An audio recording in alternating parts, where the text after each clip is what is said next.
Capítulo 10. Fraude de seguros y otros fraudes. Los padres avergüenzan a sus hijos adolescentes de muchas maneras. Es casi parte de la descripción del trabajo. Pero un anuncio televisivo producido por la Autoridad de Prevención del Fraude de Seguros de Pensilvania presentó una nueva forma de hacerlo. Un padre abatido lleva a su hija adolescente, silenciosa y furiosa, a la escuela, donde enfrentará la humillación de sus compañeros. La causa de su angustia: su padre ha sido arrestado por fraude de seguros. El anuncio forma parte de una enérgica campaña para convencer al público y a los legisladores de que el verdadero problema en los seguros no son los retrasos, negaciones y defensas injustificadas de las reclamaciones por parte de las compañías de seguros, sino las reclamaciones injustificadas de pago por parte de los estafadores. La industria de los seguros ha desarrollado un vocabulario para los tipos de fraude en las reclamaciones de seguros. El fraude grave implica fingir una pérdida, como simular un accidente automovilístico o incendiar la propia casa para cobrar el dinero del seguro. El fraude leve implica modificar una reclamación de seguro, exagerando lesiones o el valor de la propiedad destruida o robada. El colorido léxico de los tipos de fraude también incluye mentirosos y exageradores, que inflan reclamaciones.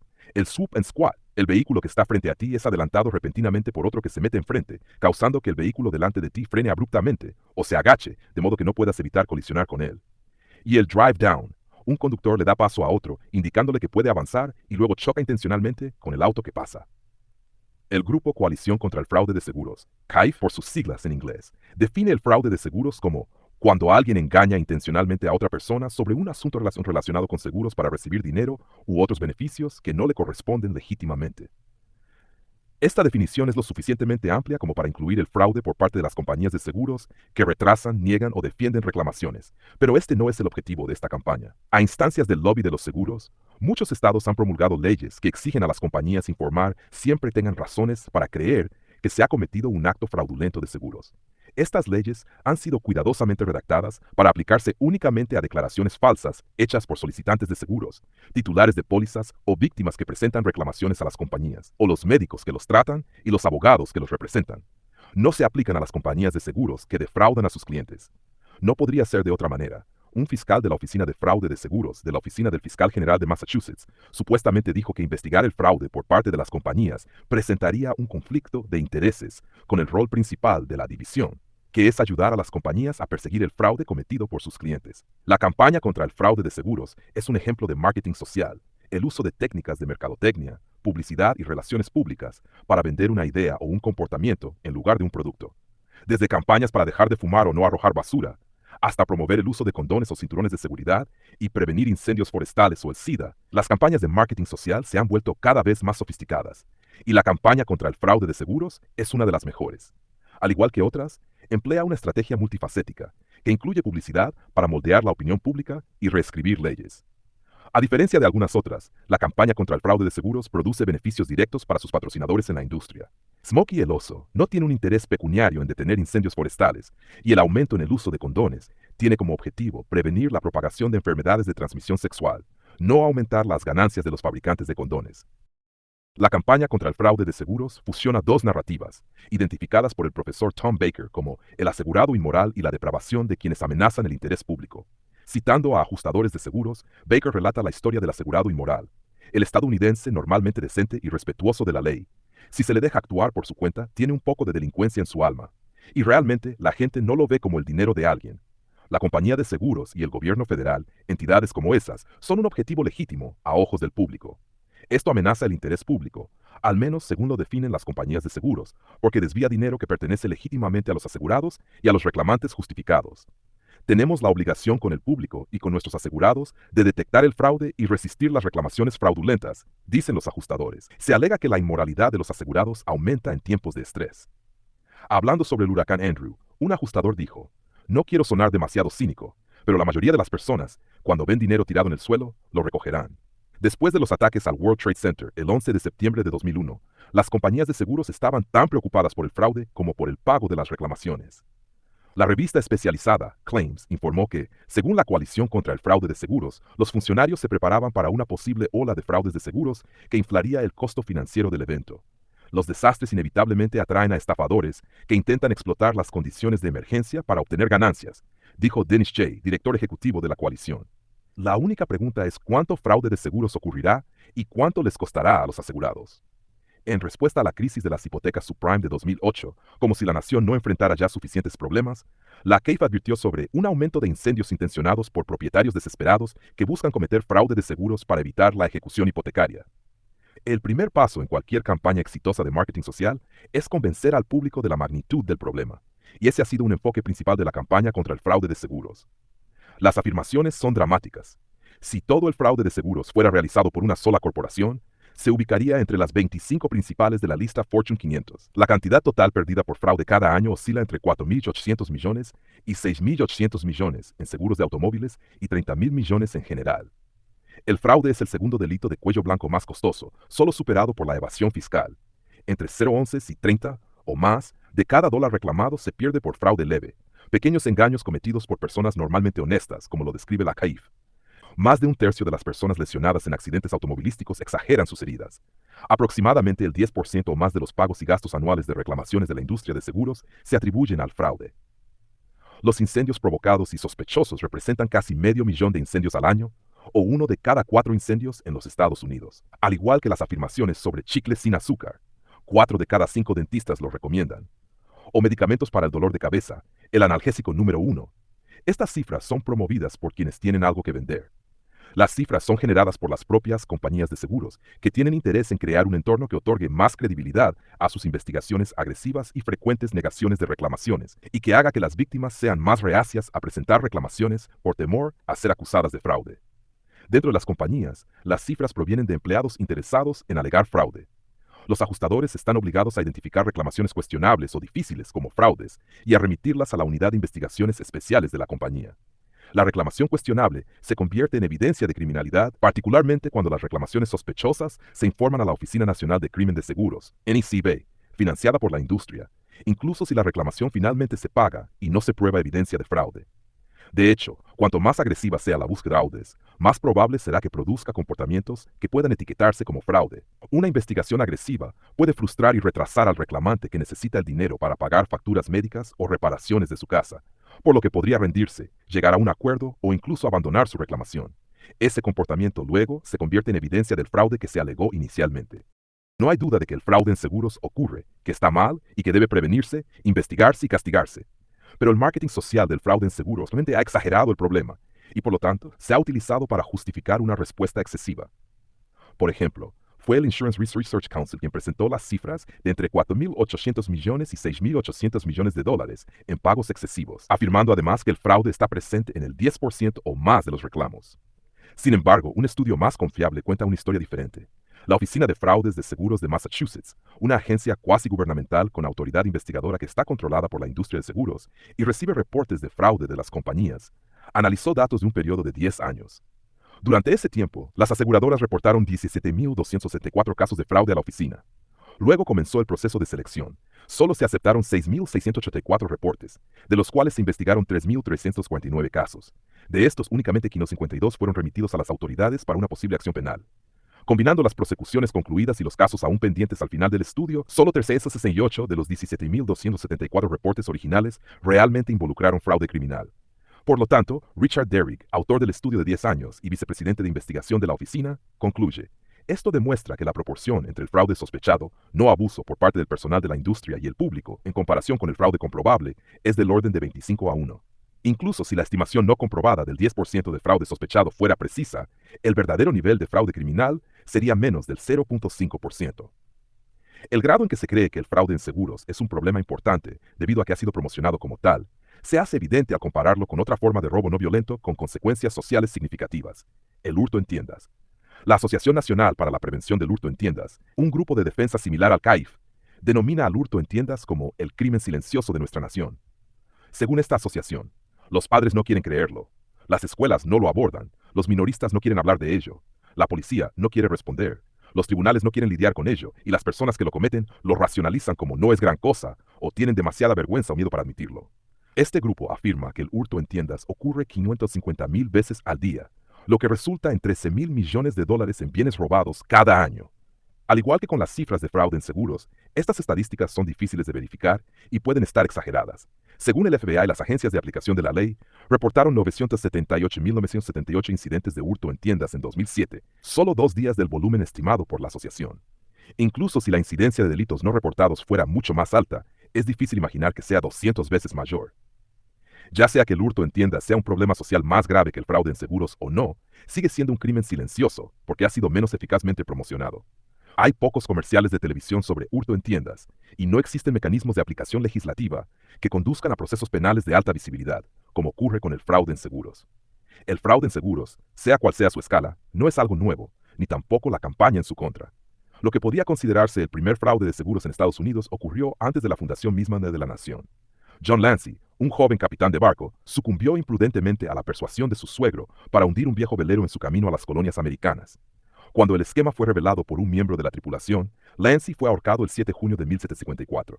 Lancey y otros hundidores de barcos fueron seguidos por una colorida sucesión de litigantes profesionales, farsantes, falsos testigos, abogados sin escrúpulos, médicos truculentos, cazadores de ambulancias y reclutadores. Las pandillas de pirómanos quemaban propiedades para cobrar las indemnizaciones del seguro. Siniestros conspiradores presentaban partes de cuerpos carbonizados para reclamar que familiares y amigos asegurados habían muerto en incendios. Y los tropezadores buscaban grietas en las aceras donde convenientemente caerse. Los objetivos del fraude en seguros se organizaron contra esta práctica desde los primeros días. En 1905, las aseguradoras de accidentes y las compañías de tranvías formaron la Alliance Against Accident Fraud.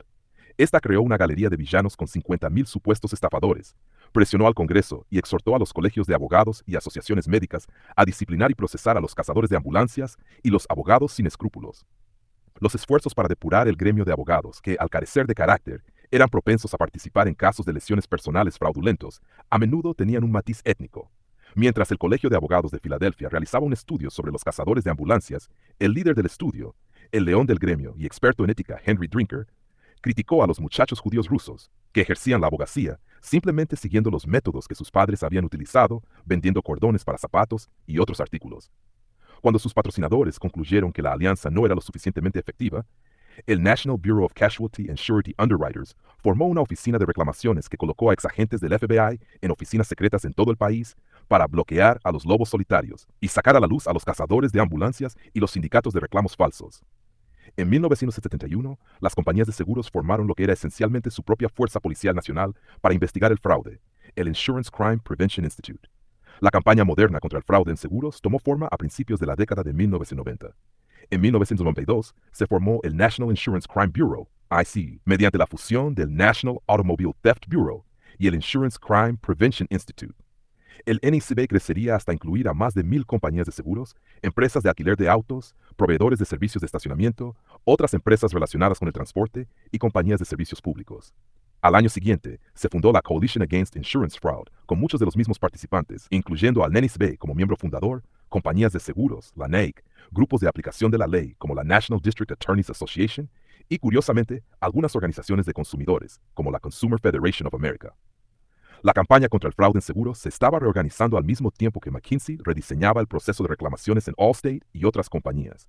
Un mayor esfuerzo por etiquetar, identificar y castigar el fraude fue una parte significativa de la estrategia de McKinsey. Curiosamente, en las primeras etapas de su trabajo para Allstate, además de estudiar expedientes de reclamaciones cerradas, McKinsey realizó entrevistas en varias otras compañías de seguros para obtener información sobre cómo abordaban las reclamaciones potencialmente fraudulentas. Curioso porque, por supuesto, las otras compañías eran competidores de Allstate, no colaboradores. Sus conclusiones generales fueron: el fraude se investigaba con menos frecuencia de lo que debería. La tasa de descubrimiento de fraudes es muy baja. La detección proactiva de fraudes y el manejo de reclamaciones sospechosas deberían reducir la actividad fraudulenta e impactar positivamente los costos de las reclamaciones. Es decir, investigar más fraudes llevaría a pagar menos en reclamaciones. Como resultado, McKinsey recomendó cambios en el procesamiento de reclamos por lesiones corporales en autos y daños a propiedades de propietarios de viviendas para alentar a los ajustadores a tratar más de ellos como posiblemente fraudulentos y remitirlos a la unidad de investigaciones especiales para un manejo más agresivo. Por ejemplo, el nuevo primer paso en la investigación de un reclamo menor por impacto en tejidos blandos en autos sería identificar y transferir los expedientes de fraude a la CU. Arnold Schlossberg Jr., un general retirado del ejército y zar antidrogas del Departamento de Defensa bajo el presidente George H.W. Bush, asumió el liderazgo del NICB y lamentó la falta previa de un enfoque unificado. Lo que necesitamos ahora es un enfoque de equipo que involucre a nuestra industria, las agencias de aplicación de la ley y otros sectores para comenzar a abordar este problema de manera coordinada y sistemática. Este enfoque de equipo se centraría en la aplicación de la ley y el marketing social. como lo expresó Sean Mooney, vicepresidente senior del Insurance Information Institute. La aplicación puede moldear las percepciones públicas, particularmente si el arresto se realiza de la manera correcta, sacando al sospechoso en las noticias de la noche. La industria de seguros puede adquirir algo del respeto temeroso que actualmente disfruta el Servicio de Impuestos Internos. De ninguna manera queremos arrastrar a señoras mayores de Dakota del Norte a la cárcel. Solo queremos infundirles el miedo de que podríamos hacerlo. Ese respeto temeroso se debía ganar mediante una campaña de 3 partes. La primera era, en gran medida, interna para las compañías de seguros. En una versión moderna de la galería de villanos de la Alliance Against Accident Fraud, las compañías crearían bases de datos nacionales de reclamos fraudulentos de seguros para compilar estadísticas y compartir información sobre los solicitantes individuales. La segunda parte era la campaña pública, promocionando el fraude en seguros como una crisis. El Coalition Against Insurance Fraud, AIF, no ocultaba su estrategia ni su papel en ella. Los reportajes de los medios sobre el fraude en seguros se duplicaron en los 5 años posteriores a la creación de la coalición. Los medios no hicieron que eso ocurriera por sí mismos. Las fuentes primero tuvieron que convencerlos de que el fraude en seguros era una historia digna de cubrirse y luego proporcionar la información para la historia. Las técnicas son sofisticadas. También ayuda a aumentar la comodidad si la oficina de prensa compila lo que Dan Johnston, presidente de la Insurance Fraud Bureau of Massachusetts, llama un paquete de compras todo en uno para los medios, lo que permite un mayor control de la historia y el mensaje. El objetivo es crear un paquete tan completo que el reportero o productor no tenga que salir de su escritorio. La tercera parte consistía en asociarse con las legislaturas y las agencias de aplicación de la ley para crear nuevas leyes que pudieran utilizarse para perseguir reclamos supuestamente fraudulentos y perseguir agresivamente a los solicitantes. Coordinar los esfuerzos de aplicación de la ley y relaciones públicas requiere una relación de trabajo estrecha entre los ejecutores y los encargados del marketing. El CAIF destaca a Allstate como un maestro de la técnica. Cuando la compañía identifica un caso con potencial mediático, involucran a los abogados lo antes posible para trabajar con la unidad de investigación especial y determinar cómo van a llevar a cabo la investigación.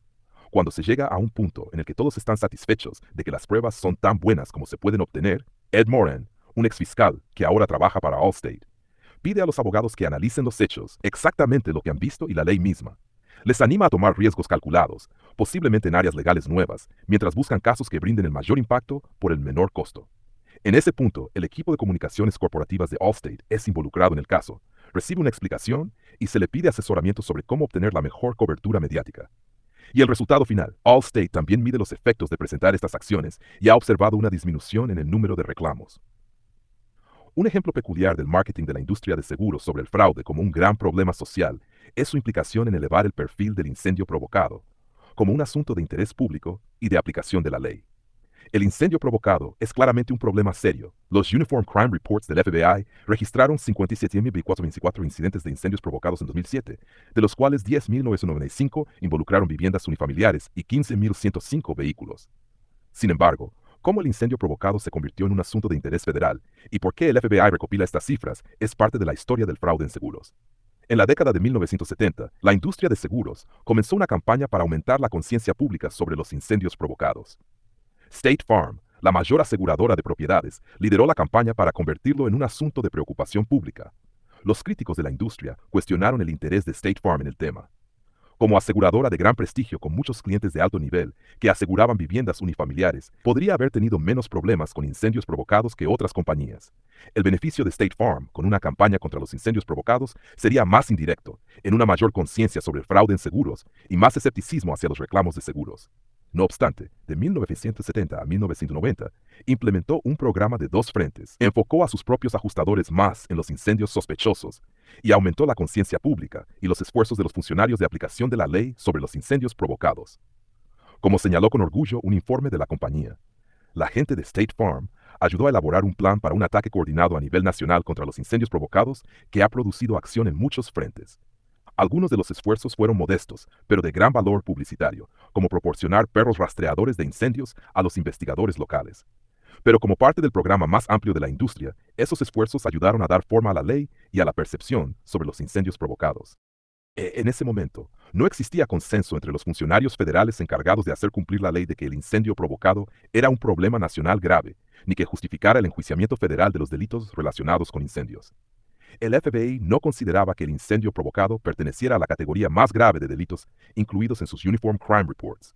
Aunque el incendio provocado podría ser una fuente lucrativa de ingresos para algunos delincuentes, el Servicio de Impuestos Internos no supervisaba la situación y el Servicio Postal, que investigaba el fraude postal, del cual el fraude de seguros a través de incendios provocados podría ser parte, no lo consideraba un delito de gran magnitud. No obstante, la industria de seguros insistió en el tema. Incluso después de audiencias en el Congreso sobre el asunto, el FBI se negó a categorizar el incendio provocado como un delito de clase 1, por lo que en 1982 el Congreso promulgó una ley que lo ordenaba. Posteriormente, se tomaron otras medidas legislativas. A nivel federal, la Ley de Control de Delitos Violentos y aplicación de la Ley de 1994 convirtió el fraude de seguros que afecta el comercio interestatal en un delito federal. La Oficina de Alcohol, Tabaco y Armas de Fuego, ATF, se unió a la campaña creando fuerzas especiales contra incendios provocados junto con funcionarios federales y locales en 23 ciudades. Ese movimiento, en última instancia, pudo haber salvado la existencia de la oficina. Cuando la administración de Reagan intentó desmantelar la ATF, grupos de seguros y asociaciones de prevención de incendios testificaron en su defensa. La estrecha cooperación entre las compañías de seguros y el gobierno federal se ilustra en un caso de 2006 en Indiana, en el que un investigador privado del National Insurance Crime Bureau, ICB, fue tan integrante del equipo de investigación y enjuiciamiento como los propios agentes del FBI involucrados. Joseph Jaskolski, el investigador del NICB, fue la fuerza principal detrás de la investigación y el enjuiciamiento. Ayudó al agente del FBI asignado al caso, tuvo acceso a información secreta del gran jurado, acompañó al agente del FBI en entrevistas con testigos e inspecciones, colaboró en la revisión de documentos, escoltó a los testigos en el procedimiento del gran jurado y trabajó con el fiscal federal durante el juicio. La campaña de la industria de seguros también dio lugar a la promulgación de leyes antifraude en todos los estados. Aunque los detalles varían, la mayoría sigue algunos o todos los elementos del Model Insurance Fraud Act de la CAIF. Ahora, todos los estados consideran el fraude de seguros como un delito, y 2/3 de los estados lo tratan como un delito grave. Una cantidad similar de estados exige que se establezca algún tipo de oficina contra el fraude de seguros, como si Walmart y Macy's hubieran presionado con éxito para que se aprobara una legislación que obligara al fiscal general del estado a crear una división especial contra el hurto. En casi todos los estados, estas leyes han creado un régimen mixto de ataques públicos y privados contra el fraude de seguros. 3/4 de los estados tienen una agencia especializada en fraude dentro del Departamento de Seguros o la Oficina del Fiscal General, y algunos pocos dependen de relaciones menos formales entre las compañías de seguros y los fiscales, llegando incluso al punto de que las compañías paguen a investigadores privados para trabajar con funcionarios públicos. Massachusetts es único en tener una oficina de fraude de seguros creada por ley, una agencia cuasi gubernamental controlada por compañías de seguros privadas. Sin embargo, la IFB de Massachusetts no es única en promocionar sus resultados en términos de ahorros para las compañías. En un informe de 2006, que demuestra públicamente el vínculo entre la campaña contra el fraude y las ganancias de las compañías de seguros, anunció: buenas noticias. Por segundo año, las estadísticas disponibles muestran una reducción significativa en el total de dólares en reclamos y en el número de reclamos por lesiones reportados. Muchos estados, como Nueva York, requieren que las compañías de seguros establezcan unidades de investigación especial a tiempo completo, integradas por investigadores con experiencia en la aplicación de la ley u otros campos, para cooperar con las agencias de cumplimiento estatales y garantizar que todas las compañías participen en la campaña. Además, las compañías están obligadas a reportar casos sospechosos de fraude a las autoridades estatales. El fraude sospechoso se define de manera amplia para incluir cualquier reclamo en el que haya razón para creer que puede ser fraudulento. Para facilitar que las compañías hagan estos reportes, se les otorga inmunidad especial contra procesos penales y demandas de asegurados falsamente acusados de fraude. Esta definición amplia da como resultado que las compañías reporten como fraudulentos muchos reclamos que claramente no lo son. En 2008, las compañías de seguros refirieron 23.054 casos de fraude sospechoso a la Oficina Estatal contra el Fraude. En ese mismo año, 1.367 casos fueron considerados dignos de una investigación, y los fiscales obtuvieron condenas en 402 casos, algunos iniciados en años anteriores. Este filtrado de acusaciones infundadas hasta llegar a casos de fraude real no es barato. A nivel nacional, cada condena por fraude de seguros cuesta en promedio $60,907 a la Oficina Antifraude, además de los gastos ordinarios del proceso penal. El ataque al fraude de seguros también se convierte en un ataque a los abogados que representan a las víctimas de accidentes que buscan compensación de las compañías de seguros. La fiscal de distrito de Filadelfia, Lynn Abraham, advirtió a los abogados de las víctimas que su oficina estaba interesada en disuadir a los abogados de considerar tomar cualquier caso que tenga ese leve pero inconfundible olor a fraude, que se hace más fuerte cuanto más se excava. Aún más ominoso fue el caso de la persecución judicial en Florida contra los abogados Marvin Marks y su hijo y socio Gary, por representar a sus clientes en negociaciones de acuerdos con compañías de seguros. El 10 de marzo de 1989, el comisionado de seguros de Florida, Tom Gallagher, y sus agentes allanaron las oficinas del bufete de los Marks en North Miami, confiscando 253 expedientes confidenciales de clientes. En menos de una semana, la Corte Suprema de Florida suspendió a los Marks del ejercicio de la abogacía, y el fiscal general del estado inició procedimientos para confiscar todos los activos del bufete bajo la ley de organizaciones corruptas influenciadas por el crimen organizado de Florida, Racketeer Influenced Corrupt Organizations Act. Eventualmente, la oficina del fiscal general y el departamento de seguros acusaron formalmente al bufete, a 3 de sus abogados y a 2 médicos que habían examinado a sus clientes. La acusación principal era que el bufete había sido un negociador agresivo al no revelar toda la información médica relevante al representar a sus clientes. Según esta teoría, el no revelar toda la información médica disponible constituía un acto fraudulento bajo el Estatuto de Fraude de Seguros. Toda la información disponible, incluso la falta de revelar el informe de un médico que consideraba una discapacidad como leve, aunque otros 4 médicos certificaron que la discapacidad era del 45%. Pero esta obligación de divulgar era unilateral, ya que las compañías de seguros podían ocultar toda la información que quisieran. En uno de los casos por los que se acusó a los abogados, la compañía de seguros del acusado ocultó una declaración que confirmaba que su asegurado había sido negligente.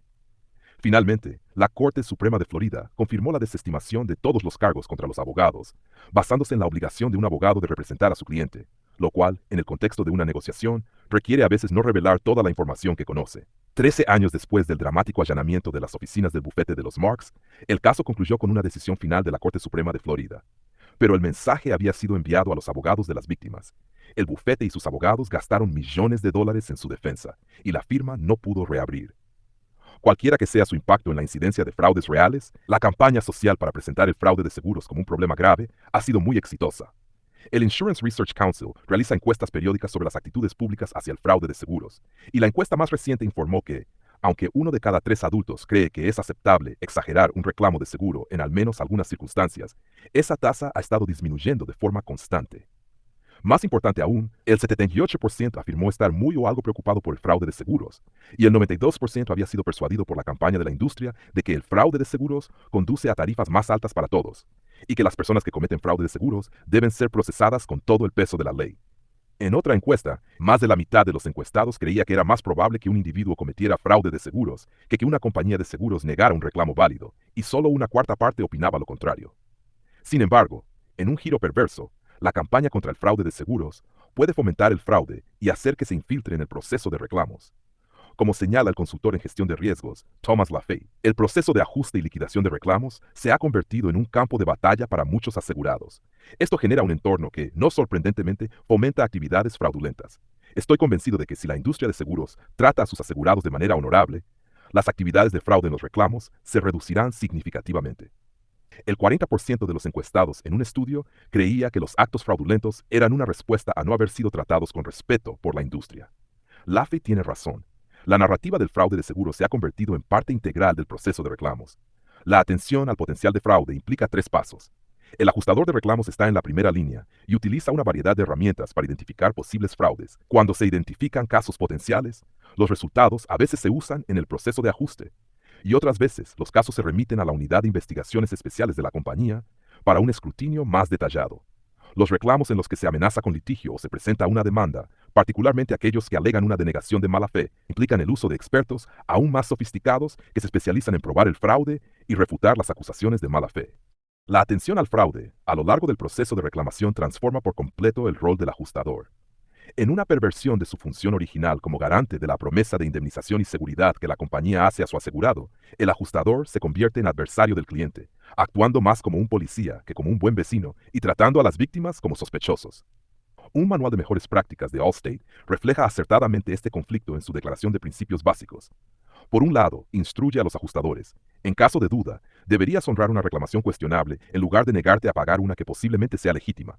Reducir el fraude no elimina tu responsabilidad de actuar de buena fe y con trato justo. Por otro lado, también les informa, para maximizar tu éxito en identificar, investigar y manejar reclamaciones fraudulentas, debes incorporar técnicas de control de fraude en tus procedimientos regulares de manejo de reclamaciones. El primer paso para los ajustadores en la detección de fraude, sin embargo, no es tratar a los reclamantes como si fueran culpables, al menos no directamente. Adoptar una actitud de servicio, no de sospecha, es la mejor táctica. Interrogar con una sonrisa. Los ajustadores son inicialmente entrenados para ser empáticos con la pérdida del reclamante, involucrarse en una conversación abierta y, solo después de establecer un vínculo, hacer preguntas más detalladas. A menudo, gran parte de la información que luego se usará para justificar una acusación de fraude se obtiene de la llamada inicial. Cuando el ajustador aparenta apoyo mientras busca señales de fraude, las compañías de seguros y los grupos comerciales han desarrollado listas de banderas rojas que supuestamente indican el potencial de fraude. Se instruye a los ajustadores a estar atentos a su presencia en una reclamación y a enviarla a la Unidad de Investigaciones Especiales, SU, por sus siglas en inglés, si detectan demasiadas. Estas banderas rojas suelen tener un valor de puntos y acumular una cierta cantidad requiere que la reclamación sea tratada como fraude. Este sistema es lógico si las banderas realmente son indicadores de fraude, pero están configurados de manera que muchas reclamaciones legítimas también son señaladas. Por ejemplo, State Farm tenía un sistema en el que los indicadores tenían un valor de 1 a 10 puntos. Alcanzar 5 puntos o más justificaba una investigación adicional, y llegar a 10 puntos obligaba a realizar una investigación completa. Un asegurado desempleado sumaba 4 puntos. Un asegurado difícil de localizar, quizás porque trabaja largas horas, también sumaba 4. Si el vehículo involucrado en un accidente ya había tenido un choque previo, sumaba 7 puntos. Si tenía problemas mecánicos, 4. Un accidente por alcance trasero sumaba 5 puntos.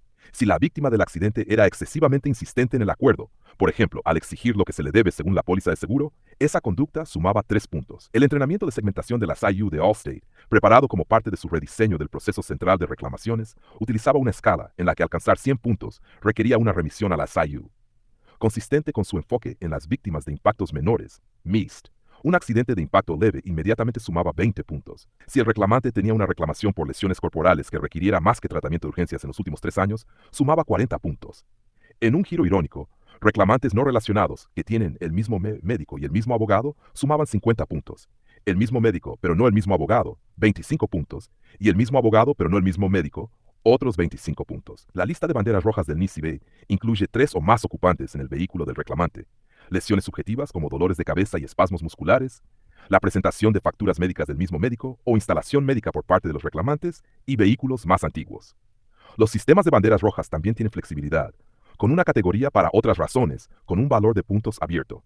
Si un ajustador está ocupado y quiere mover el caso a la CU, o si la oficina o el ajustador tiene una meta de reclamaciones para enviar a la SCU y está cerca de alcanzarla, podrían surgir otras razones en la investigación para empujar la reclamación al siguiente nivel. La profesora Aviva Abramovsky explica cómo estas señales de alerta convierten eventos cotidianos en evidencia de criminalidad y se utilizan para disuadir a las víctimas de accidentes de buscar la compensación que se les debe. Imagina una familia de 5 personas involucrada en un accidente con el confiable auto familiar.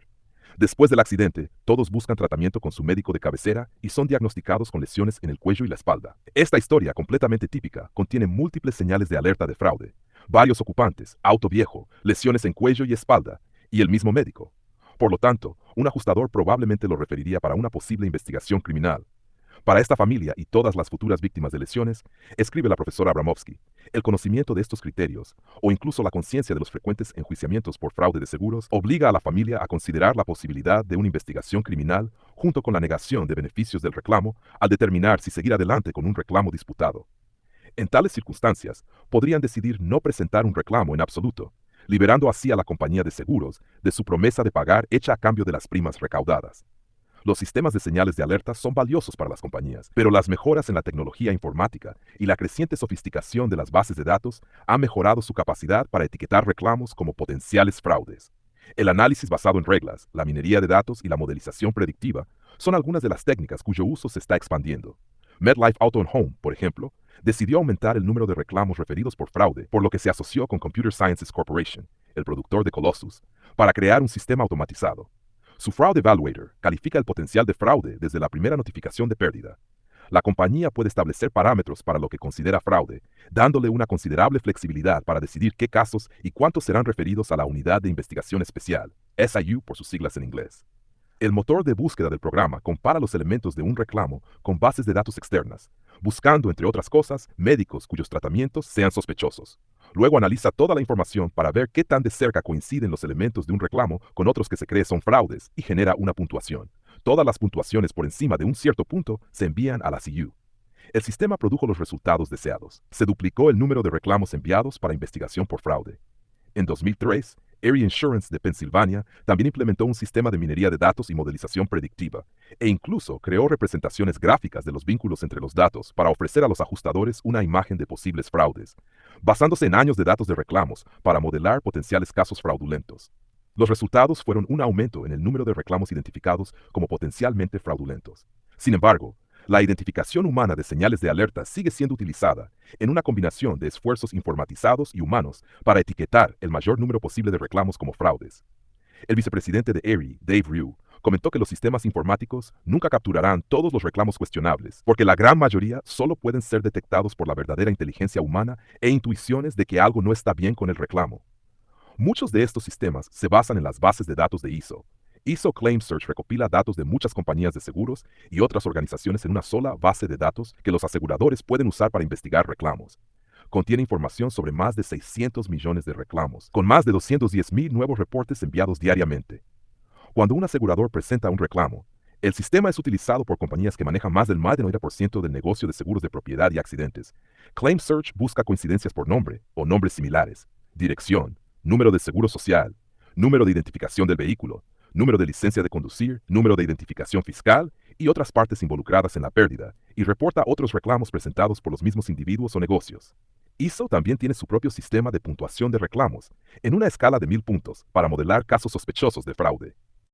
Estas vastas bases de datos y sistemas sofisticados dan la apariencia de certeza.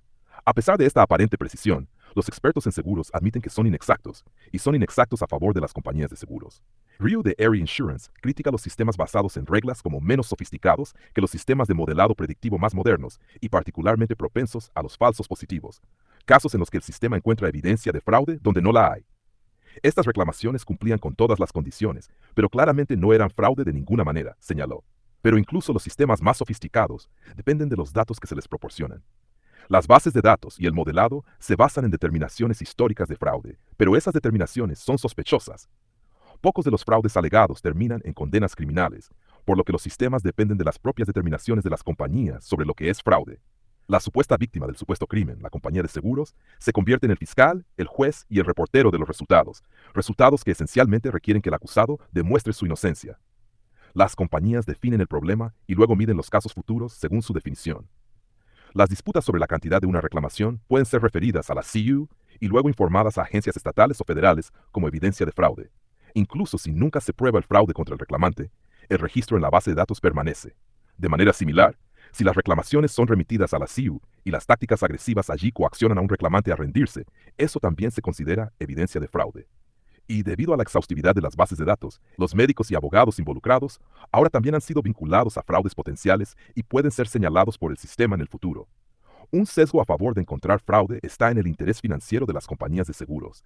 Refuerzan ese interés dando incentivos o presiones a los empleados para encontrar alegaciones de fraude. Desde las primeras etapas del CCPR de Allstate y el ACE de State Farm, los ajustadores y las oficinas de reclamaciones fueron dirigidos a encontrar fraude y fueron recompensados cuando lo encontraban y castigados cuando no lo hacían.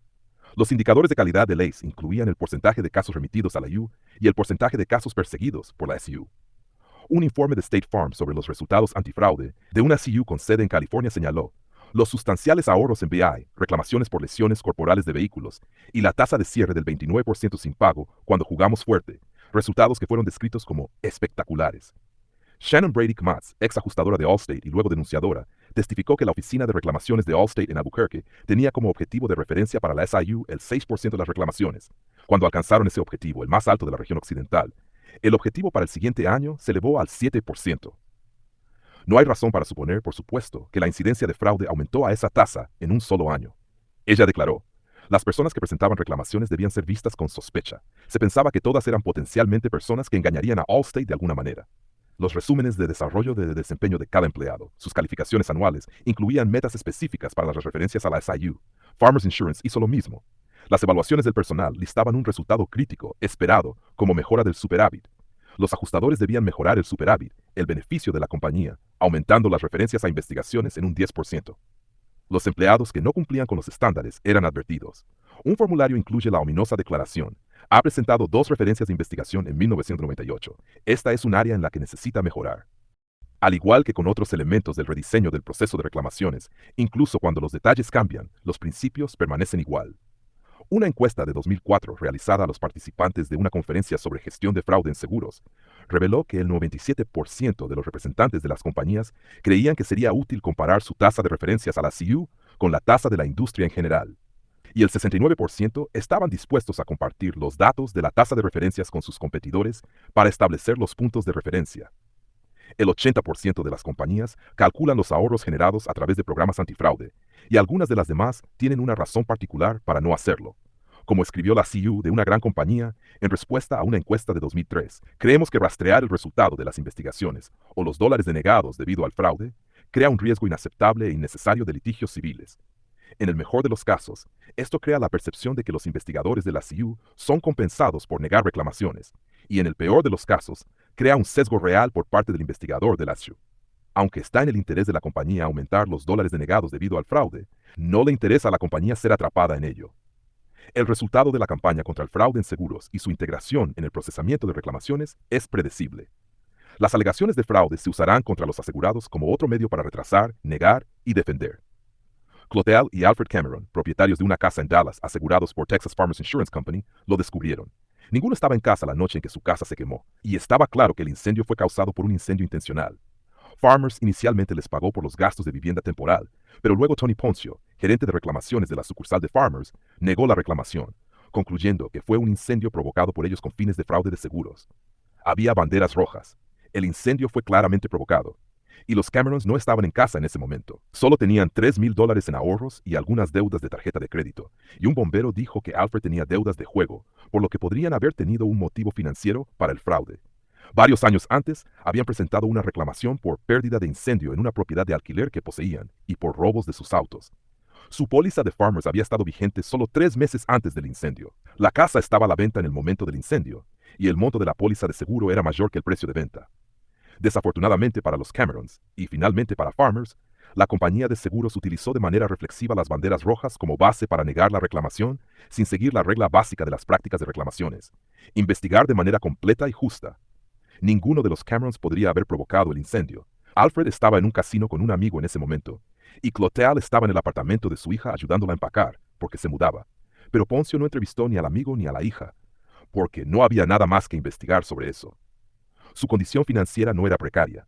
Su ingreso anual era de $90,000. Estaban al día con sus tarjetas de crédito. No había evidencia de deudas de juego, excepto por el comentario casual del bombero. Los casinos donde jugaba ni siquiera otorgaban crédito, y estaban lo suficientemente seguros financieramente como para obtener una hipoteca para comprar una nueva casa. No había evidencia de que sus reclamaciones de seguro anteriores involucraran fraude, y Farmers no hizo ningún esfuerzo siquiera por obtener los archivos de las reclamaciones para conocer los hechos.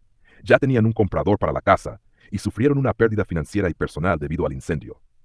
A diferencia del típico incendiario, no habían retirado fotografías familiares ni otros artículos de valor sentimental de antemano. Como testificó el experto en prácticas de reclamaciones de los Camerons en el juicio, Farmers realizó el tipo de investigación en la que el resultado se determina de antemano. El jurado estuvo de acuerdo. En un veredicto confirmado por el Tribunal de Apelaciones, concluyó que Farmers había roto su promesa de actuar de buena fe y tratar de manera justa a los Camerons, y había violado las leyes de seguros de Texas.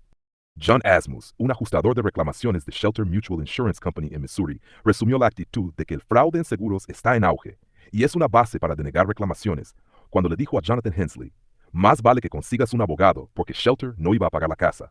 Jonathan y su esposa, Juanita, habían comprado una casa de ladrillo de una planta cerca de Steele, Missouri, pero un año y medio después se separaron y finalmente solicitaron el divorcio.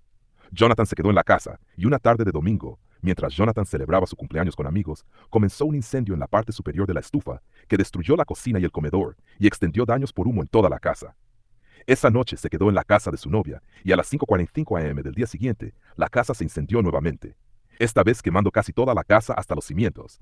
En los 2 días siguientes, el departamento de bomberos regresó 3 veces para apagar los resquemores del incendio. Asmus se reunió con Jonathan y le entregó un cheque inicial de $2,000 para comprar ropa y otros artículos necesarios. Shelter contrató a Chris Silman para investigar la causa del incendio. Asmus también contactó a Ascendant Mortgage, que tenía la hipoteca de la casa, para determinar el saldo adeudado del préstamo, pero Shelter nunca pagó a Ascendant como indicaba la póliza de seguro. Cuando Jonathan preguntó por qué, Asmus dio su lamentable. Jonathan sí consiguió un abogado. Jonathan, Juanita, Shelter y Ascendant finalmente llegaron a un acuerdo sobre la reclamación bajo la póliza de seguro para propietarios de vivienda por $83,100 bajo la cobertura de la vivienda. Pero el acuerdo preservó el derecho de Jonathan a demandar a Shelter por otras cantidades. Demandó por pérdidas adicionales cubiertas por la póliza, así como bajo el Estatuto de Missouri, que castigaba la negativa vexatoria a pagar una reclamación de seguro.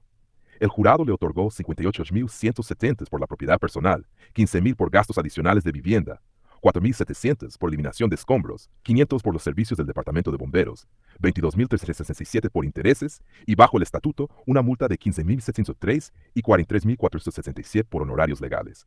Al confirmar el veredicto del jurado, el Tribunal de Apelaciones señaló muchos elementos de la conducta de Shelter que constituían una negativa vexatoria a pagar. Hasta la fecha del juicio, Shelter se negó a pagar a Cendant, incluso después de que reconociera que debía el dinero a Cendant. Como resultado, los intereses siguieron acumulándose, y Cendant amenazó a Jonathan con ejecución hipotecaria. Cuando Asmus le dijo a Jonathan que consiguiera un abogado, esa declaración efectivamente constituyó una negativa a la reclamación. Por ley, cuando una compañía de seguros niega una reclamación debe dar razones, pero Asmus no dio ninguna explicación. Lo más importante es que, para la alegación de fraude, la investigación de Shelter fue inadecuada.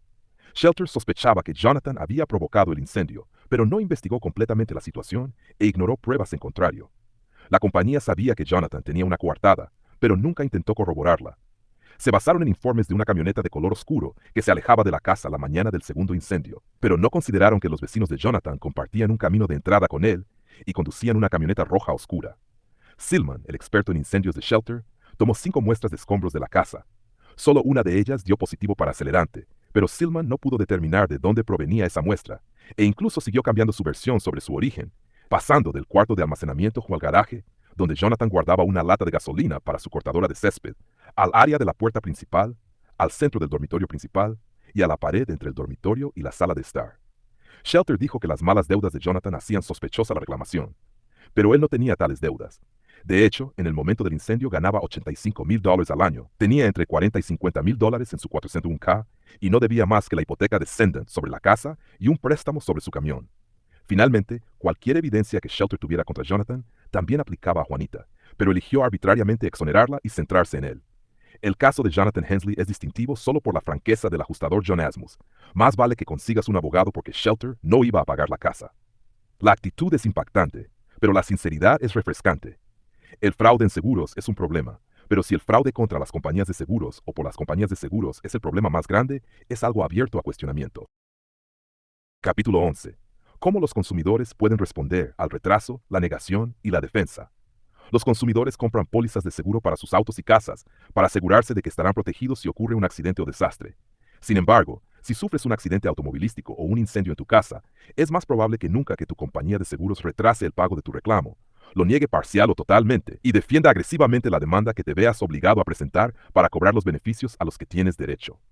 Este capítulo ofrece algunos consejos sobre cómo reducir las probabilidades de que esto ocurra y cómo responder si llega a suceder. El capítulo no es un manual completo sobre cómo comprar un seguro y presentar un reclamo. Existen otras fuentes para eso, muchas de las cuales se describen en el apéndice. En cambio, convierte los puntos clave del resto del libro sobre por qué y cómo las compañías de seguros retrasan, niegan y defienden en lecciones que los consumidores pueden usar para ayudarse a sí mismos. Los consumidores no pueden prevenir ni curar las tácticas injustas de reclamos de las compañías de seguros por sí mismos.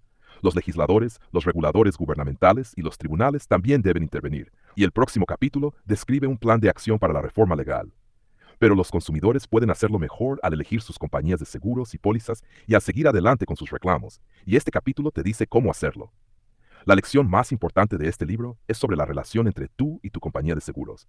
No importa qué sensación cálida y reconfortante te den los comerciales de televisión de tu aseguradora, la compañía no es tu amiga. State Farm no es un buen vecino, ni siquiera es como un buen vecino. Las manos que te acunan en el logo de Allstate no te confortarán ni te protegerán como lo hacían los brazos de tu madre. Puedes mojarte bajo el paraguas de Travelers, y así sucesivamente. Tu compañía de seguros es un negocio, y su relación contigo es una relación comercial. Como negocio, debe generar ganancias. La forma de generar ganancias es mantener los costos bajo control. Dado que los pagos de reclamos son el mayor costo de una compañía de seguros, gana más dinero cuando paga menos. Por lo tanto, tiene un incentivo para pagarte tarde, poco o nada cuando presentas un reclamo. Pero así como tu compañía de seguros no es tu amiga, tampoco es tu enemiga. Como negocio, tiene que atraer y retener clientes. Si tiene la reputación de no pagar los reclamos, le será más difícil atraer clientes. En el negocio del seguro, los clientes recurrentes son una fuente de ingresos enormemente importante. La compañía tiene un incentivo para tratar bien a sus clientes para que renueven sus pólizas. Al igual que cualquier otro negocio exitoso, una compañía de seguros debe estar configurada para realizar bien su tarea principal, pagar reclamos. La mayor parte del tiempo, incluso si hacerlo bien no es suficiente, y la mayor parte del tiempo no es lo suficientemente frecuente. La relación entre tú y tu compañía de seguros es un tipo especial de relación comercial. Cuando contratas con tu aseguradora, Compras la seguridad de saber que si algo malo sucede, la compañía te proporcionará una red de seguridad financiera. Debido a que esta relación es especial, la industria y la ley han definido deberes especiales que la compañía tiene contigo cuando presentas un reclamo. Estos deberes incluyen actuar de manera oportuna, decirte qué cubre tu póliza, ayudarte a presentar tu reclamo, investigar lo sucedido de manera completa y justa, pagarte lo que te debes sin forzarte a litigar, entre otros. La naturaleza de tu relación con tu aseguradora debe guiar todo lo que hagas al comprar una póliza y presentar un reclamo. La compañía no es tu amiga, así que debes velar por ti mismo. La compañía no es tu enemiga, por lo que debes buscar maneras de cooperar con ella. La compañía tiene una responsabilidad especial contigo y debes insistir en que cumpla con esa responsabilidad. Comienza desde el principio. La mejor forma de lidiar con los problemas es evitarlos, y la mejor manera de evitarlos en caso de que tengas que presentar un reclamo es elegir una compañía que tenga un buen historial de prácticas amigables con los clientes. La principal recomendación para los consumidores de la Federación de Consumidores de América, CFA por sus siglas en inglés, es, si es posible, evita hacer negocios con una compañía que tenga un historial de comportamiento anticonsumidor. Este es un gran sí, porque las compañías no suelen ofrecer voluntariamente buena información para que los consumidores tomen decisiones, y los reguladores gubernamentales o no recopilan esa información o no la hacen pública. Sin embargo, hay algunos puntos de partida. Algunos departamentos estatales de seguros recopilan y publican en sus sitios web información sobre la cantidad y el tipo de quejas de los consumidores presentadas contra empresas específicas. La CFA publica una lista y evaluación de la información disponible en esos sitios web. La Asociación Nacional de Comisionados de Seguros, NAIC, por sus siglas en inglés, recopila información de los estados en la sección de fuente de información al consumidor de su sitio web, permitiendo a los consumidores buscar datos sobre quejas relacionadas con compañías específicas. Esta información sobre quejas de los consumidores es incompleta y poco precisa, en el mejor de los casos. Solo puede ayudar a identificar de manera general a las empresas particularmente problemáticas. Algunos expertos han analizado esos datos y otra información para evaluar empresas específicas. En un estudio de 2007, la CFA analizó las prácticas de resolución de reclamos, el trato a los asegurados tras desastres naturales, las ganancias y otros factores, recomendando que los consumidores eviten Allstate si es posible. Fight Bad Faith Insurance Companies, un sitio web producido por un grupo de consumidores autodescrito como personas que tenían reclamos legítimos que fueron rechazados por aseguradoras de mala fe, clasifica a The Hartford, State Farm y Allstate como las peores en su salón de la vergüenza de prácticas de reclamos, y a Chubb, Amica y Allianz como las mejores en su salón de la fama. Sin embargo, el sitio no explica exactamente cómo se llegaron a estas clasificaciones ni quién realizó el análisis. Otra fuente de información es Consumer Reports, que periódicamente encuesta a sus lectores sobre sus experiencias con compañías de seguros. Como señala la revista, las encuestas reflejan las experiencias de los lectores, no necesariamente las de la población general. No obstante, los resultados proporcionan cierta orientación. En una encuesta de propietarios de viviendas reportada en la edición de septiembre de 2009, los asegurados de Amica, USA y Chubb tuvieron experiencias mucho mejores que el promedio con reclamos, mientras que los asegurados de Farmers, Allstate y Travelers reportaron un manejo de reclamos peor que el promedio. Dado que falta información completa sobre las prácticas de manejo de reclamos de las compañías, cada una de estas evaluaciones debe tomarse con cautela. Aunque se criticó a State Farm y Allstate a lo largo del libro, esto no debe tomarse como un juicio comparativo con sus competidores. Simplemente son los actores más grandes, y las compañías cuya participación con McKinsey & Company en la transformación del manejo de reclamos está mejor documentada. Un consejo tradicional para elegir una compañía es confiar en un agente de seguros independiente que represente a varias compañías. Sin embargo, este consejo también se está volviendo más difícil de seguir, ya que cada vez más el mercado está siendo ocupado por compañías que venden directamente a los consumidores o únicamente a través de sus propios agentes. Por lo tanto, el consejo de un buen agente independiente, aunque sólido respecto a las compañías que representa, excluye muchas compañías importantes de la búsqueda. La conclusión sobre cómo elegir una compañía es buscar información, esperar que ésta revele a los mejores y peores actores y reconocer que la información es incompleta. Ser cuidadoso con la póliza que compras es otra forma de prevenir problemas si necesitas presentar un reclamo. Compra la cobertura adecuada, particularmente aquella que evite algunos de los problemas más comunes en los reclamos. Las compañías cada vez venden más pólizas basadas en el precio, no en la cobertura, y los consumidores las compran de esa manera. Excepto por algunos datos básicos sobre la póliza, como sus límites monetarios, la mayoría de los consumidores saben muy poco sobre su contenido. En cambio, confían en lo que asumen que cubre la póliza, y esas suposiciones a menudo son erróneas. Las pólizas de seguro de automóvil son relativamente simples y estándar. Simples, claro está, según los estándares de las pólizas de seguros. Una póliza de 15 páginas es común. La mayoría ofrece tipos de cobertura similares, y los sitios web de los departamentos de seguros estatales y de grupos de consumidores suelen ofrecer explicaciones sobre estas. Obviamente, debes asegurarte de contar con toda la cobertura que necesitas, tanto en tipo como en límites monetarios. Muchos problemas surgen con los reclamos de seguros de automóvil, pero pocos de estos problemas pueden minimizarse o evitarse al momento de comprar la póliza. El seguro de propietario de vivienda es otra historia. Muchos de los problemas relacionados con los reclamos provienen de inconsistencias entre las cláusulas en letra pequeña de la póliza y lo que el consumidor pensaba que estaba comprando. A veces esto es inevitable. A medida que las compañías imitan a otras al limitar la cobertura mediante más exclusiones y cláusulas ambiguas, se vuelve difícil o incluso imposible evitar todas las trampas. Sin embargo, puedes evitar algunos problemas comprando con cuidado. Infórmate sobre lo que estás comprando y adquiere lo que realmente necesitas. Los consumidores suelen creer que su seguro de vivienda los protege contra pérdidas de cualquier fuente y que proporcionará suficientes fondos para reconstruir la casa en caso de que sea destruida. Después de todo, la póliza de vivienda más común es una póliza de riesgos abiertos, con cobertura de costo de reemplazo. Sin embargo, como se describe en el capítulo 8, riesgos abiertos no significa todos los riesgos y costo de reemplazo no significa necesariamente cubrir el costo total. Al comprar una póliza, es importante tener en cuenta que puedes reducir el riesgo de sorpresas desagradables más adelante debido a la falta de cobertura. Una póliza de riesgos abiertos no cubre daños causados por una amplia variedad de riesgos, y la cláusula de exclusión de causación concurrente puede excluir incluso algunos riesgos cubiertos cuando coinciden con riesgos excluidos. Como lo demuestran catástrofes como el huracán Katrina, entre las exclusiones más importantes desde la perspectiva de las compañías de seguros están aquellas que les permiten negar el pago a muchas personas en la misma área cuando más lo necesitan. La solución es considerar comprar un seguro contra desastres si vives en un área donde es posible que ocurra un desastre y el seguro está disponible. Esto incluye seguros contra inundaciones bajo el Programa Nacional de Seguros contra Inundaciones, Terremotos y en algunos estados, vientos. El seguro contra desastres no es una solución completa. El seguro contra inundaciones, por ejemplo, tiene un valor máximo de $250,000 para una vivienda, lo cual puede no ser suficiente para reconstruir, pero al menos es mejor que no tener cobertura. Lee tu póliza y busca otros riesgos que puedan estar excluidos. Esto a menudo requiere pensar de manera creativa, ya que las compañías de seguros intentarán interpretar las exclusiones de manera agresiva para negar su responsabilidad por las pérdidas.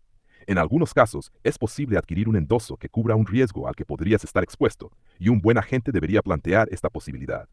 Por ejemplo, si tu sistema de calefacción incluye un tanque de aceite en el sótano, la póliza probablemente excluya la cobertura para el costoso proceso de limpieza en caso de que el tanque se rompa, pero un endoso para tanque de aceite puede cubrir esa brecha.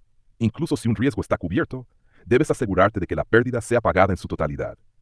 United Policyholders, un grupo de defensa del consumidor, informa que la falta de seguro adecuado tras una pérdida total es un problema muy común. Las pólizas de costo de reemplazo garantizado, que garantizan cubrir el costo total de reconstrucción de una casa, son reliquias del pasado. Las pólizas de valor en efectivo real solo pagan el valor depreciado de la casa y prácticamente garantizan que no tendrás suficiente para reconstruir. Las pólizas de costo de reemplazo son las más comunes, pero tienen trampas que hacen probable que no se pague el costo total de reemplazo. Para evitar este problema, deja claro a tu agente, cuando busques la póliza, que quieres una cobertura de reemplazo total, para que no trate de venderte una cobertura menos efectiva solo porque es más barata. Obtén una estimación precisa del costo de reemplazo de tu casa de tu agente o un contratista local y úsala como base para el límite de la póliza. Para mayor seguridad, adquiere un endoso de costo de reemplazo extendido, que te proporcione un margen en caso de que el costo de reconstrucción supere el límite de la póliza. La compañía de seguros también puede argumentar que la póliza solo requiere reconstruir la casa tal como era, lo cual podría no ser posible si los estándares de construcción han cambiado desde que se construyó originalmente. En algunos estados, la compañía no puede hacer esto, pero donde sí puede, debería solicitar un endoso de actualización de código de construcción que cubra el costo adicional. El mismo consejo aplica para la cobertura de contenido. Por lo general, el límite general de la póliza para la cobertura de contenido, muebles, ropa y otros artículos personales, es suficiente para la mayoría de las personas, pero asegúrate de que se ajuste a tu situación.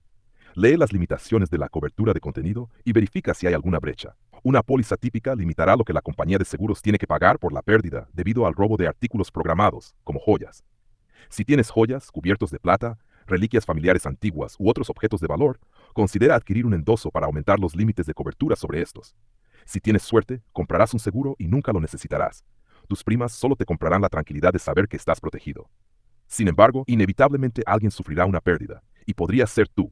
Si eso ocurre, las cosas podrían ir bien, y tu compañía te pagará todo lo que necesitas, de manera rápida y sin problemas. O podrías entrar en el mundo del retraso, la negación y la defensa. Si sufres una pérdida, recuerda 3 lecciones básicas de este libro. Comprende tu cobertura, comprende el sistema de reclamos y busca ayuda si la necesitas. Comprender tu cobertura. Comprender tu cobertura es más fácil decirlo que hacerlo. La póliza es larga y complicada, incluye términos con significados especiales que no conoces, y solo puede entenderse en el contexto de décadas de prácticas de la industria e interpretación judicial. Sin embargo, puedes empezar. El profesor Tom Baker, de la Facultad de Derecho de la Universidad de Pensilvania, ha propuesto un enfoque en 5 pasos. 1. Revisa la póliza. Verifica quién está asegurado, el periodo de cobertura y todas las formas y endosos que conforman la póliza. Haz notas o un esquema mientras lees. 2. Determina si la pérdida está cubierta. Comienza con la promesa central sobre los riesgos cubiertos, como los riesgos abiertos o los riesgos nombrados en una póliza de vivienda. Luego busca las definiciones de términos, algunas en la sección de definiciones y otras dispersas en la póliza, así como las exclusiones, que también están en parte en una sección de exclusiones y en parte en otras secciones. 3. Busca coberturas adicionales.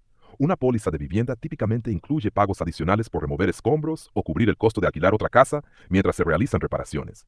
4. Averigua cómo se paga una pérdida. Determina cómo se calcula una pérdida, cómo, cuándo y dónde presentar un reclamo, y qué condiciones se requieren, como que una persona lesionada se someta a un examen médico con el doctor de la compañía. 5. Verifica tu comprensión. Vuelve a leer la póliza para asegurarte de que entiendes. Comprender el sistema de reclamos. Comprender el sistema de reclamos comienza con saber que la persona al otro lado del teléfono, cuando haces un reclamo, o el ajustador que visita tu casa, no es un actor independiente que decidirá sobre el mérito de tu reclamo. Forma parte del sistema de procesamiento de reclamos de la compañía, y el sistema, no el individuo, es quien controla. El sistema no está diseñado para que el ajustador sea tu amigo. Está diseñado para que la compañía gane dinero. Tampoco está diseñado para que el ajustador sea tu enemigo. A largo plazo, la compañía no puede ganar dinero si niega todos los reclamos, porque perderá clientes. Y el sistema opera en un marco de estándares de manejo justo de reclamos reconocidos por la industria de seguros y establecidos por la ley. Dominar el sistema te da una ventaja considerable para obtener lo que se te debe. Debes abordar el sistema como si la compañía cumpliera con sus obligaciones, pero mantente alerta en caso de que no lo haga. Dile al ajustador y tal vez escríbele: necesito su ayuda. Espero que me proporcionen todos los beneficios a los que tengo derecho según la póliza, que manejen mi reclamo de manera rápida y justa, y yo tomaré todas las medidas razonables para cooperar con ustedes en el manejo de este reclamo. Este enfoque establece un buen tono en la relación y deja claro al ajustador que eres un consumidor informado y que participarás activamente en el proceso. Si las cosas se complican y terminas en un litigio, también deja claro al tribunal que hiciste todo lo posible para resolver el reclamo de manera amistosa, por lo que cualquier problema debe ser culpa de la compañía de seguros por violar estándares aceptables. El consejo de United Policyholders sobre las quejas durante el manejo de reclamos es útil durante todo el proceso. Sé cortés, sé puntual y sé persistente. La información es el oxígeno que alimenta el proceso de reclamaciones. El antiguo axioma de los ajustadores es más cierto que nunca. Si no está en el expediente de la reclamación, no existe. Por lo tanto, debes documentar completamente tu pérdida y tus interacciones con los ajustadores. Entiende qué documentación se requiere de ti y proporciónala, respondiendo a las solicitudes razonables de información por parte de la compañía. En una reclamación de seguro de vivienda, por ejemplo, proporciona información, recibos, fotografías, registros o declaraciones que documenten el alcance y el valor de tu pérdida. También es importante entender qué información no se requiere de ti y cuándo debes ser cauteloso al responder a las solicitudes. La póliza de seguro de vivienda exige que proporciones pruebas adecuadas de la pérdida, pero no te obliga a presentar el recibo original del televisor que compraste hace 5 años. En una reclamación de seguro de vivienda, la compañía puede requerir que te presentes para un examen bajo juramento, en el cual serás interrogado formalmente por un abogado de la aseguradora. En una reclamación por lesiones personales, puede requerir que te sometas a un examen médico independiente realizado por un médico de su elección. Dado que estas prácticas suelen utilizarse para recopilar información que la compañía puede usar para denegar tu reclamación, deberías consultar con un abogado antes, informarte sobre cómo comportarte en estos exámenes y acudir preparado para cumplir con tu obligación sin facilitar que la compañía niegue tu reclamación. No eres la única persona que proporciona información en el proceso de reclamación. La compañía y sus agentes también lo hacen. Sin embargo, la información que ellos proporcionan puede no ser mejor que la tuya, y debido a los sistemas diseñados para limitar los pagos de reclamaciones, podría ser incluso peor. Su información puede parecer objetiva e indiscutible, pero eso es solo una apariencia. Esto es especialmente cierto en el caso de los sistemas informáticos de reclamaciones que usan con frecuencia. Por ejemplo, una estimación en Xactimate sobre el costo de reparar una propiedad puede variar enormemente dependiendo de cómo el ajustador evalúe la pérdida, qué opciones seleccione en el software y la precisión de los precios incluidos en el sistema. En la mayoría de los casos, la estimación de costos de un contratista local será una mejor predicción del verdadero costo de las reparaciones que la estimación de Xactimate. Por lo tanto, comparte tu estimación con la aseguradora y exige que la consideren seriamente. De manera similar, Una evaluación de daños generales en un accidente automovilístico generada por Colossus es, en gran parte, una conjetura. Es probable que esté basada en información médica inexacta, una comparación insuficiente y ajustes del sistema por parte de la aseguradora para producir los números que desea. No tienes que aceptar el número generado por la computadora como definitivo. Para construir el expediente de reclamación de la compañía, también deberías tomar notas sobre cada conversación que tengas con el personal de la aseguradora, quién dijo qué y cuándo. Luego, envía una nota sobre la conversación al ajustador y pide que confirme su precisión por escrito. Si es posible, aunque a menudo no lo es, solicita que el ajustador documente también la conversación y te envíe una copia. Cuando proporciones documentos, incluye una carta de presentación que describa lo que estás entregando. Además, construye tu propio expediente de reclamación, con una copia de cada documento, nota y registro. Debes entender también la jerarquía de los departamentos de reclamaciones y avanzar en esa jerarquía si es necesario. Si el primer ajustador con el que hablas niega tu reclamación después de que has presentado todos los hechos, tu instinto puede ser discutir, persuadir o rogarle que cambie de opinión. Sin embargo, es probable que esto sea inútil. El ajustador puede tener una formación limitada y menos autoridad, y simplemente está ejecutando las instrucciones del sistema. Para avanzar en tu reclamación, necesitas escalar a supervisores con más experiencia y autoridad. El ajustador tiene un supervisor, el supervisor tiene un gerente, el gerente reporta a un vicepresidente regional de reclamaciones, el vicepresidente regional responde a la oficina central. Para ser más efectivo, presenta tu caso por escrito y explica, no te quejes. Expón los hechos que demuestran claramente por qué tu reclamación debe ser pagada. Quejarse no ayuda, ya han escuchado todo antes. Sigue subiendo en la jerarquía. Estás tratando de encontrar a la persona que decida que la compañía debe cumplir su promesa contigo, o como lo expresa United Policyholders, alguien que se moleste porque están siendo incomodados con un problema tan menor y pague la reclamación para que te vayas. Aunque no forma parte de la jerarquía de la compañía de seguros, el departamento de seguros de tu estado puede ser útil para resolver problemas con reclamaciones. El departamento suele tener un proceso de quejas y la forma más sencilla de acceder a él es a través de su sitio web. Las quejas contra las compañías de seguros pueden presentarse en línea o por escrito, y generalmente también hay una línea telefónica de ayuda disponible. El departamento no siempre tiene la autoridad legal para obligar a la compañía a resolver tu queja, pero puede mediar en disputas y persuadir a la compañía a revisar el problema. En casos muy graves, el departamento podría usar tu queja como base para tomar medidas legales contra la compañía si ésta ha infringido la ley. Sin embargo, una advertencia, la oficina de quejas del departamento suele estar con poco personal y no siempre se alinea con los intereses del consumidor. Si no estás satisfecho con su respuesta, considera consultar a un abogado para seguir adelante con tu reclamación. Otro elemento del sistema de reclamaciones descrito en este libro es la segmentación de las reclamaciones. No todas las reclamaciones se tratan por igual, y entender cómo el sistema clasifica diferentes tipos de reclamaciones te permitirá responder mejor a las acciones de la compañía. Supongamos que estás involucrado en un choque de auto a baja velocidad y sufres lesiones en el cuello. Tu compañía de seguros podría ofrecerte una cantidad de dinero simbólica para resolver la reclamación, posiblemente incluso menos de lo que gastaste en facturas médicas. Esto ocurre porque la compañía ha categorizado tu reclamación como un caso MIST, Minor Impact Soft Tissue, o impacto menor con lesiones de tejidos blandos. Puedes aceptar el dinero y terminar el asunto, o enfrentarte a un litigio prolongado que podría valer solo unos pocos miles de dólares. Un primer paso sería recordarle a la compañía su obligación bajo la póliza y la ley. Por ejemplo, en la mayoría de los estados, una compañía está obligada, según las leyes uniformes que regulan las prácticas de reclamación, a intentar resolver de manera rápida y justa una reclamación cuando la responsabilidad se ha vuelto razonablemente clara. También, se le prohíbe ofrecer un acuerdo tan bajo que te obligue a acudir a los tribunales para obtener lo que te corresponde. Informar a la compañía que conoce sus obligaciones indica que estás dispuesto a hacerlas cumplir, ya sea demandando por lo que se te debe y por otros daños causados por las acciones indebidas de la compañía, o presentando una queja ante el Departamento de Seguros Estatal. Esto no siempre funciona. Las compañías han segmentado los casos MIST precisamente porque su pequeño tamaño dificulta que encuentres un abogado dispuesto a luchar contra una negativa, incluso si fue de mala fe. Sin embargo, entender lo que está sucediendo te pone en una mejor posición para tomar una decisión informada sobre cómo proceder. La segmentación también implica que algunas reclamaciones se traten como fraudulentas y se remitan a una unidad de investigaciones especiales. Las consecuencias pueden ser graves. La investigación sobre tu reclamación y tu vida será exhaustiva. La probabilidad de que tu reclamación sea denegada o que la abandones bajo presión aumenta, e incluso existe una pequeña pero real posibilidad de que tu caso sea remitido a las autoridades para un posible enjuiciamiento penal. Si esto te sucede, toma dos medidas. Primero, considera esto como una parte más del sistema de procesamiento de reclamaciones y no asumas que has hecho algo mal. Segundo, contrata a un abogado que te ayude a atravesar el proceso. El paso final en la segmentación divide las reclamaciones en dos grupos: aquellas en las que el asegurado está representado por un abogado o ajustador público y aquellas en las que no lo está. Si decides estar representado, el proceso de reclamación puede volverse más contencioso, ya que la compañía de seguros adoptará una postura más adversarial. Al mismo tiempo, eres un aficionado en el proceso de resolución de reclamaciones, enfrentándote a un grupo de profesionales, y traer a tu profesional nivela las condiciones.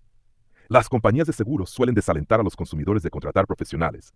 Allstate, por ejemplo, fue conocida por desalentar de manera famosa y en algunos casos ilegal a los reclamantes de contratar abogados. Hoy en día, el sitio web de Allstate ofrece instrucciones detalladas y preguntas frecuentes sobre reclamaciones, sin mencionar que podría ser de interés para el asegurado contratar un abogado. En cuanto a los ajustadores públicos, también los desalienta, declarando: por sus servicios, los ajustadores públicos te cobran una tarifa basada en el valor total de tu liquidación.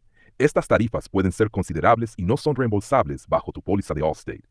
Como titular de una póliza de Allstate, no necesitas contratar a un ajustador público para resolver tu reclamación de seguro. Un representante de reclamaciones de Allstate, experimentado en la liquidación de reclamaciones, te da qué documentación es necesaria para finalizar tu reclamación. Por supuesto, la decisión es tuya.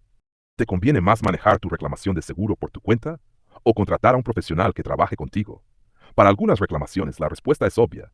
Si has tenido un pequeño accidente automovilístico con daños de unos pocos cientos o miles de dólares en tu vehículo y estás seguro de que nadie resultó herido, no tiene sentido económico contratar a un abogado. Sin embargo, eso no significa que debas depender completamente de la compañía de seguros. Infórmate sobre tus derechos y cómo protegerlos. Asegúrate que los daños sean evaluados y reparados en un taller de tu confianza, no necesariamente en el que la compañía elija. Si sufres lesiones graves en un accidente automovilístico importante y necesitas presentar una reclamación contra tu compañía de seguros bajo tu cobertura de conductor no asegurado, necesitas un abogado. Para reclamaciones que se encuentran entre estos extremos, decidir si buscar ayuda depende de la reclamación y de ti.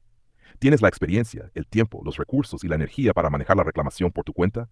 Si es así, no necesitas ayuda. En muchos casos carecerás de alguno de estos elementos.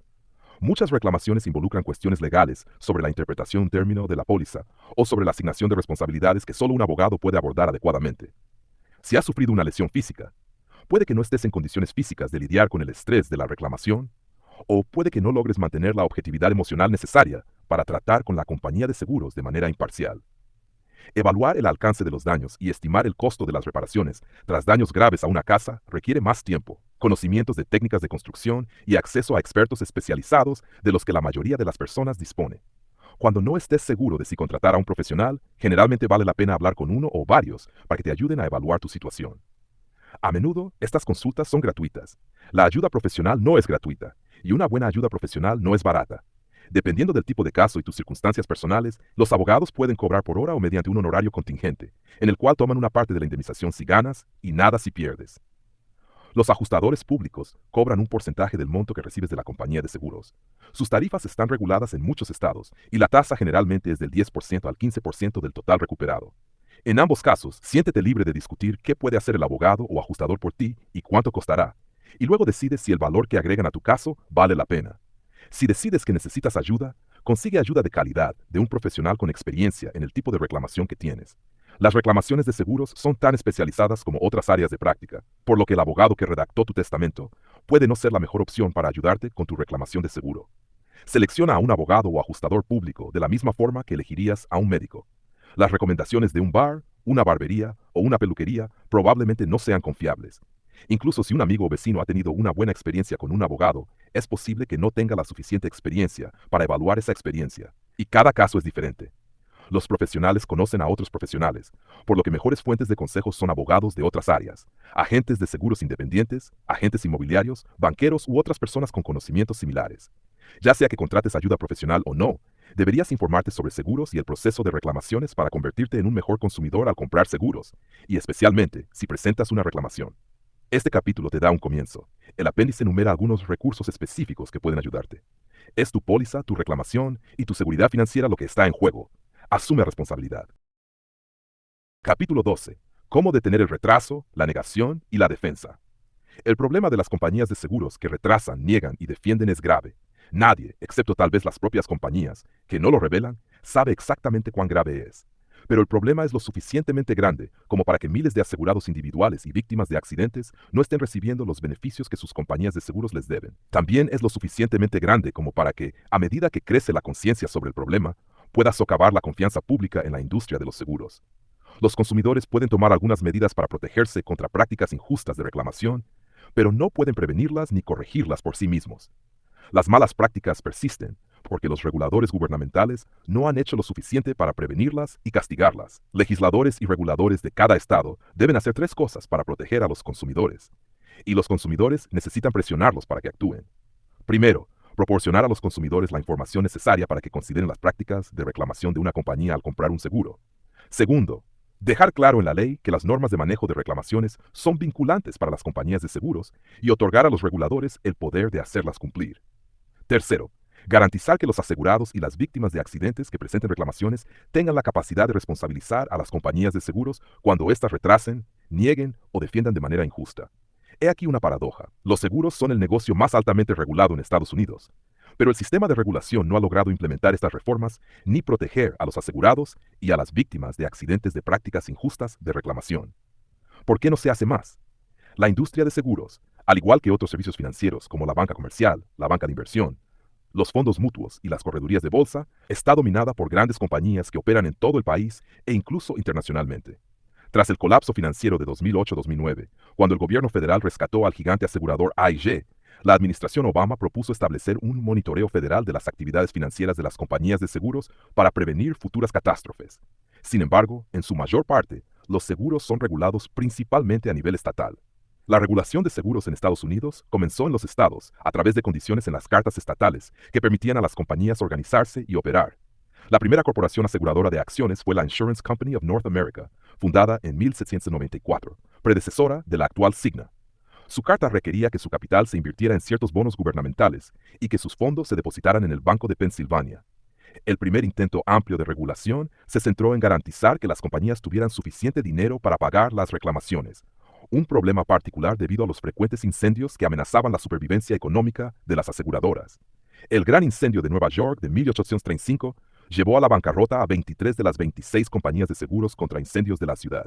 Los primeros esfuerzos en Massachusetts en 1818 y Nueva York en 1828 exigieron que las compañías de seguros presentaran informes públicamente disponibles sobre su estado financiero, con la esperanza infructuosa de que los asegurados potenciales analizaran los informes y tuvieran el conocimiento financiero para distinguir una compañía sólida de una precaria. El fracaso de ese enfoque llevó a la creación de agencias administrativas estatales para regular más directamente a las compañías, comenzando en New Hampshire en 1851. Estas primeras juntas de comisionados de seguros, posteriormente reemplazadas por comisionados individuales, regulaban las formas de las pólizas, otorgaban licencias a compañías y agentes, e intentaban prevenir la práctica frecuente de colusión entre las compañías para fijar los precios de las primas. Las compañías de seguros no reaccionaron bien a estas nuevas regulaciones y en 1868 intentaron que la Corte Suprema de los Estados Unidos las eliminara. La Junta Nacional de Aseguradores contra Incendios, un grupo de la industria, argumentó ante la Corte que la venta de pólizas de seguro constituía comercio según la cláusula de comercio de la Constitución, cuya regulación estaba reservada al gobierno federal. Ese argumento anticipaba el debate actual sobre si una nueva legislación federal debería complementar o reemplazar la regulación estatal de los seguros. La preferencia de las compañías por la regulación federal se basaba en la creencia de que el gobierno federal sería un regulador menos eficaz, lo que permitiría a las compañías actuar con mayor libertad, sin restricciones. En el caso Paul v. Virginia, la Corte rechazó el argumento, dejando a los estados como los principales reguladores de la industria de seguros. En las décadas posteriores a Paul, los comisionados estatales de seguros ampliaron el alcance de la regulación, aunque, como sucede a menudo hoy en día, sus esfuerzos favorecían tanto a la industria como a los asegurados. Muchos estados impusieron el uso de la póliza estándar contra incendios de Nueva York de 1886, un formulario tan lleno de condiciones y restricciones para el asegurado que, según una estimación, las compañías de seguros podrían negar reclamaciones en más de una cuarta parte de las pólizas emitidas. Solo después de escándalos como la quiebra de muchas compañías tras el terremoto de San Francisco en 1906, que impulsaron los trabajos de los comités Armstrong y Merritt en Nueva York, llegaron regulaciones más significativas. El comisionado de seguros de Missouri adoptó una postura particularmente estricta respecto a los aumentos de tarifas, lo que provocó un litigio que solo se resolvió mediante un soborno a la maquinaria política de Kansas City. El Departamento de Justicia de los Estados Unidos logró que se procesara a la Asociación de Aseguradores del Sureste y a sus oficiales y compañías miembro por violar las leyes antimonopolio mediante la fijación de precios y la monopolización del comercio de seguros contra incendios. Al fallar sobre el caso en 1944, la Corte Suprema, en la era posterior al New Deal, revirtió su posición en Paul y declaró que el seguro es comercio interestatal y, por lo tanto, está sujeto a regulación federal, incluidas las leyes antimonopolio. La industria de seguros temía que la regulación federal fuera más estricta, y los reguladores estatales temían perder su autoridad, por lo que respondieron conjuntamente presionando al Congreso para mantener el statu quo. El resultado fue la ley McCarran-Ferguson, que estableció que la regulación estatal solo sería reemplazada cuando el Congreso lo indicara específicamente. Se han hecho propuestas recientes para complementar o incluso sustituir la regulación estatal con control federal, pero hasta la fecha de esta escritura, 2009, parece que debido a conflictos políticos, la regulación estatal de la mayor parte del negocio de seguros seguirá siendo la norma en el futuro cercano. La regulación gubernamental de los seguros se basa en dos principios fundamentales. Primero, el seguro no es simplemente otro negocio con fines de lucro, afecta el interés público. Las compañías de seguros recaudan, invierten y distribuyen enormes cantidades de riqueza, y la forma en que lo hacen impacta tanto a los individuos como a la sociedad en su conjunto. Actúan como guardianes del acceso a la clase media. Ningún banco otorgará un préstamo hipotecario a menos que el prestatario califique para un seguro de vivienda. El seguro de automóvil es obligatorio en casi todos los estados, como parte de un sistema regulado por el Estado, para garantizar que las víctimas de accidentes reciban compensación por sus lesiones. Todas las formas de seguro de vida, salud, discapacidad, propiedad y responsabilidad civil protegen el nivel de vida de los estadounidenses comunes contra pérdidas catastróficas. Debido a que las compañías de seguros afectan el interés público, están, de manera adecuada, sujetas al control del gobierno en beneficio del público. En segundo lugar, los mercados no siempre funcionan bien, y los mercados de seguros, si se dejan a su suerte, funcionan particularmente mal. La posibilidad de una competencia destructiva ha sido durante mucho tiempo una justificación para la regulación. Por lo general, la competencia en una industria es algo positivo. La competencia en el sector de restaurantes, por ejemplo, ofrece opciones a los consumidores, quienes pueden disfrutar de carne de res en diversas presentaciones y a diferentes precios, desde McDonald's hasta Chili's o Morton's. La competencia también mantiene los precios bajo control. La capacidad de McDonald's para aumentar el precio de sus hamburguesas está limitada por la presencia de un Wendy's en la misma cuadra. Algo de competencia en el sector de seguros también es buena. La abundancia de anuncios de seguros de autos en televisión demuestra la presión sobre las compañías para mantener precios bajos. Pero demasiada competencia puede llevar los precios a niveles tan bajos que las compañías que ofrecen las pólizas más baratas no podrán obtener ganancias y terminarán insolventes, dejando sin fondos para pagar reclamaciones. Además, el mercado de seguros presenta elecciones más difíciles para los consumidores que el mercado de restaurantes. Una póliza de seguro es más difícil de entender que un menú, y la confiabilidad de una compañía de seguros es más complicada de evaluar que la calidad de un restaurante. Finalmente, incluso si el mercado de seguros fuera eficiente, podría no producir resultados aceptables para la sociedad. Los suscriptores podrían utilizar cálculos económicos racionales para determinar que algunos vecindarios urbanos presentan demasiado riesgo para vender seguros de vivienda allí. Pero esa forma de redlining tiene efectos racialmente discriminatorios que la sociedad no está dispuesta a aceptar. Regular los seguros en beneficio del interés público y corregir las fallas del mercado adopta numerosas formas. Los reguladores de seguros otorgan licencias a las compañías.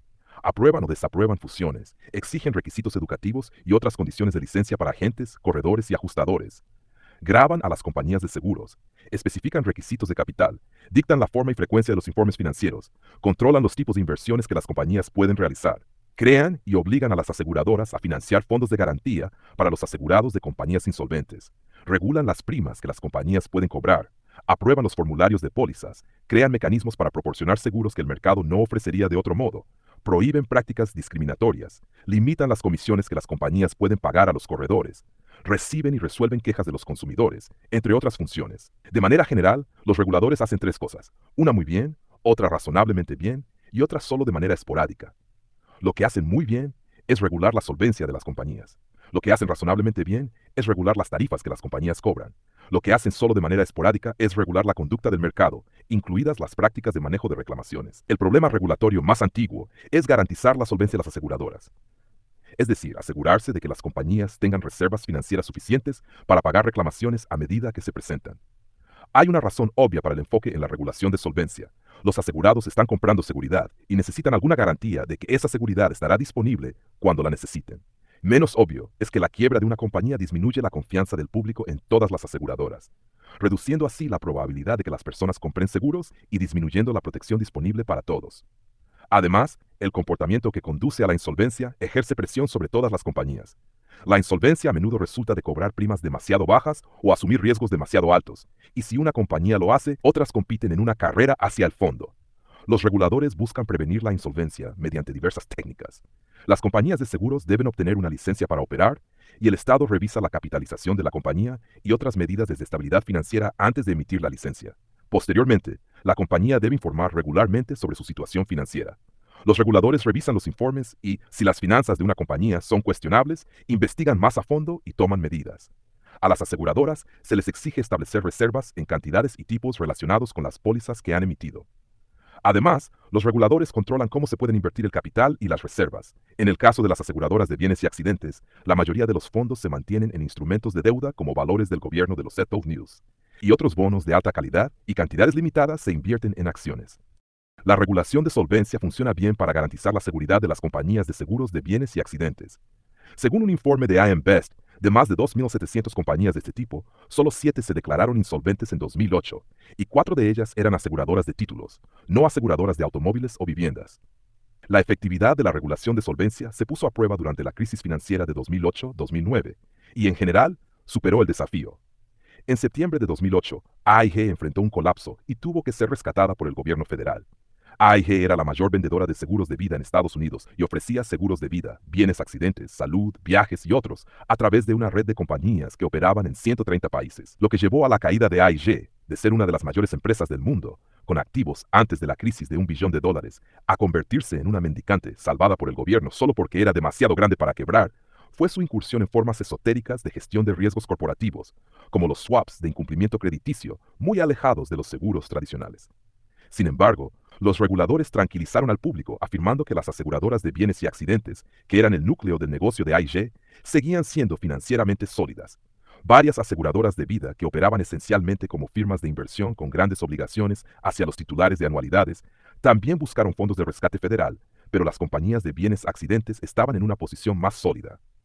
Aunque Allstate calificó para recibir fondos del gobierno, la compañía rechazó la ayuda, citando capital y liquidez adecuados. La regulación de tarifas, que los comisionados estatales de seguros manejan razonablemente bien, originalmente estaba relacionada con la regulación de solvencia. Las aseguradoras enfrentan lo que los economistas llaman un problema de acción colectiva. Es interés de todas las compañías mantener tarifas lo suficientemente altas como para recaudar el dinero necesario para evitar la insolvencia. Sin embargo, es interés de cada compañía individual reducir las tarifas para atraer más negocios. Los resultados típicos de este conflicto entre la racionalidad individual y la irracionalidad colectiva son guerras de precios que alimentan el ciclo de suscripción de seguros y hacen inevitable que algunas compañías se vuelvan insolventes. La regulación gubernamental resuelve el problema al imponer disciplina a las compañías que el mercado no puede garantizar. Y hoy en día, los reguladores cuentan con una variedad de mecanismos para regular las tarifas que las compañías cobran. Como el propósito original de la regulación de tarifas era prevenir la insolvencia, el enfoque inicial estaba en la adecuación de las tarifas, es decir, establecer tarifas lo suficientemente altas como para que los ingresos de la compañía sean adecuados para pagar las reclamaciones a medida que se presentan. Sin embargo, debido al interés público que los seguros sirven, las tarifas demasiado altas disuaden a algunos posibles asegurados de comprar seguros y hacen que otros estén insuficientemente asegurados, con las consecuencias adversas que ello implica. Por lo tanto, la regulación de tarifas también se ocupa de garantizar que las tarifas no sean excesivas. Por el interés público en los seguros, las tarifas también se regulan para garantizar que no discriminen injustamente contra algunos asegurados en beneficio de otros. El área de la regulación estatal que solo tiene éxito esporádicamente es la conocida como regulación de conducta de mercado. Aquí se incluyen diversas medidas destinadas a garantizar el trato justo de los asegurados. Una forma de injusticia es la venta de una póliza incomprensible o sustantivamente injusta. Los reguladores responden exigiendo la aprobación de los formularios de pólizas y que éstas estén redactadas en un lenguaje lo suficientemente claro como para ser entendidas, en caso de que el asegurado realmente las lea. El éxito en esta área ha sido mixto. La mayoría de los formularios de pólizas están estandarizados, son producidos por la ISO y se comercializan y aceptan en todo el país con pocas variaciones. Sin embargo, la variedad de disputas sobre los términos de las pólizas y la sorpresa que expresan los asegurados cuando se les niega cobertura debido a alguna disposición desconocida u oscura, demuestra que la regulación de los formularios de pólizas es una tarea incompleta. Una segunda forma de injusticia es la venta de pólizas por agentes que no están capacitados o que son inescrupulosos. Los estados exigen que los agentes cumplan con requisitos educativos y de carácter para obtener una licencia y prohíben prácticas específicas que benefician a la gente a expensas del consumidor, como persuadir a un asegurado para que cambie una póliza por otra, que paga a la gente una comisión más alta, pero que no proporciona ningún beneficio al asegurado. A pesar de la regulación, la venta de pólizas inapropiadas para los compradores y la recepción de comisiones injustificadas por parte de los agentes no es algo desconocido. Una tercera forma de injusticia es el tema de este libro: el oportunismo, mediante el retraso, negación y defensa por parte de la compañía de seguros en el momento en que su promesa la obliga a pagar una reclamación. Como demuestra el libro, aquí la regulación de la conducta del mercado ha sido notablemente ineficaz. La regulación de las prácticas de reclamaciones típicamente es algo que los reguladores consideran en segundo plano. Un libro de texto coescrito por Therese Bowen, excomisionada de seguros de Iowa y ahora directora ejecutiva de la Asociación Nacional de Comisionados de Seguros, ilustra quizás sin querer el problema cuando señala, en una sola oración, entre una discusión de 3 páginas sobre la regulación de solvencia y otra de 3 páginas sobre la regulación de tarifas. Los estados también han adoptado leyes que rigen la liquidación de reclamaciones y prohíben las prácticas injustas en la liquidación de reclamaciones. Deborah Senn, excomisionada de seguros de Washington, lo dice de manera más directa. Los reguladores no han hecho nada en este tema. La regulación realmente ha fallado en este asunto. Con algunas excepciones ocasionales, cuando hay un clamor público sobre las prácticas de reclamaciones, como ocurrió después del huracán Katrina, los comisionados de seguros de los estados siempre han dado una prioridad mucho menor a la regulación de la conducta del mercado que a asegurar la solvencia de las compañías y a regular las tarifas de las primas. La asignación de recursos cuenta la historia. Los departamentos de seguros estatales en conjunto dedican menos del 5% de su personal a los temas de conducta del mercado y el 13% a los asuntos de consumidores, ambos que incluyen muchos problemas, además de las prácticas de reclamaciones. Como resultado, los empleados del departamento que asisten a los relativamente pocos consumidores que se quejan sobre sus compañías de seguros están abrumados por el volumen de su trabajo. Una encuesta reporta que en 15 estados, los encargados de quejas tienen una carga de casos de 600 casos o más, y en 7 estados, de 1000 o más. El resultado es predecible. Casi la mitad de los estados no pueden procesar todas las quejas de los consumidores que reciben. Hay una explicación simple, aunque cínica, de por qué la regulación de solvencia y la regulación de tarifas funcionan bien y la regulación de prácticas de reclamaciones no.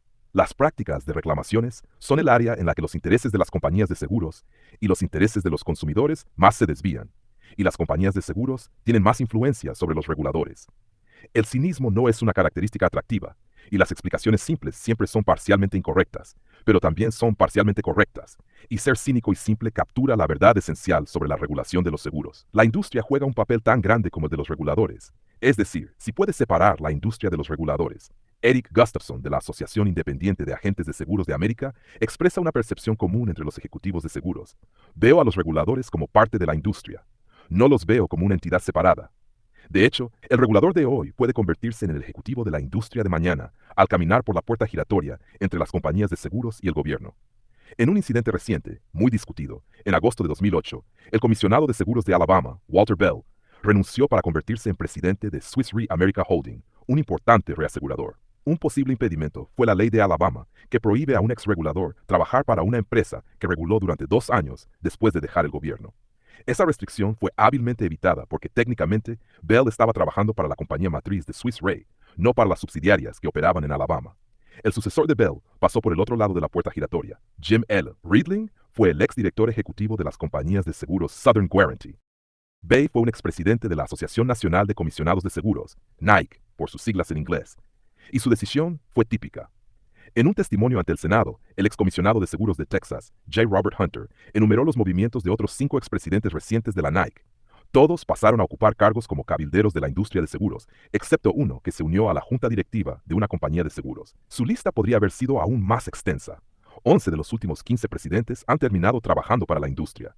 Los comisionados estatales de seguros que no llegan a la presidencia de la NAIC tienen la misma oportunidad. Un estudio académico sobre todos los comisionados estatales de seguros que sirvieron durante un periodo de 17 años encontró que la mitad ingresó a la industria de seguros después de dejar el cargo.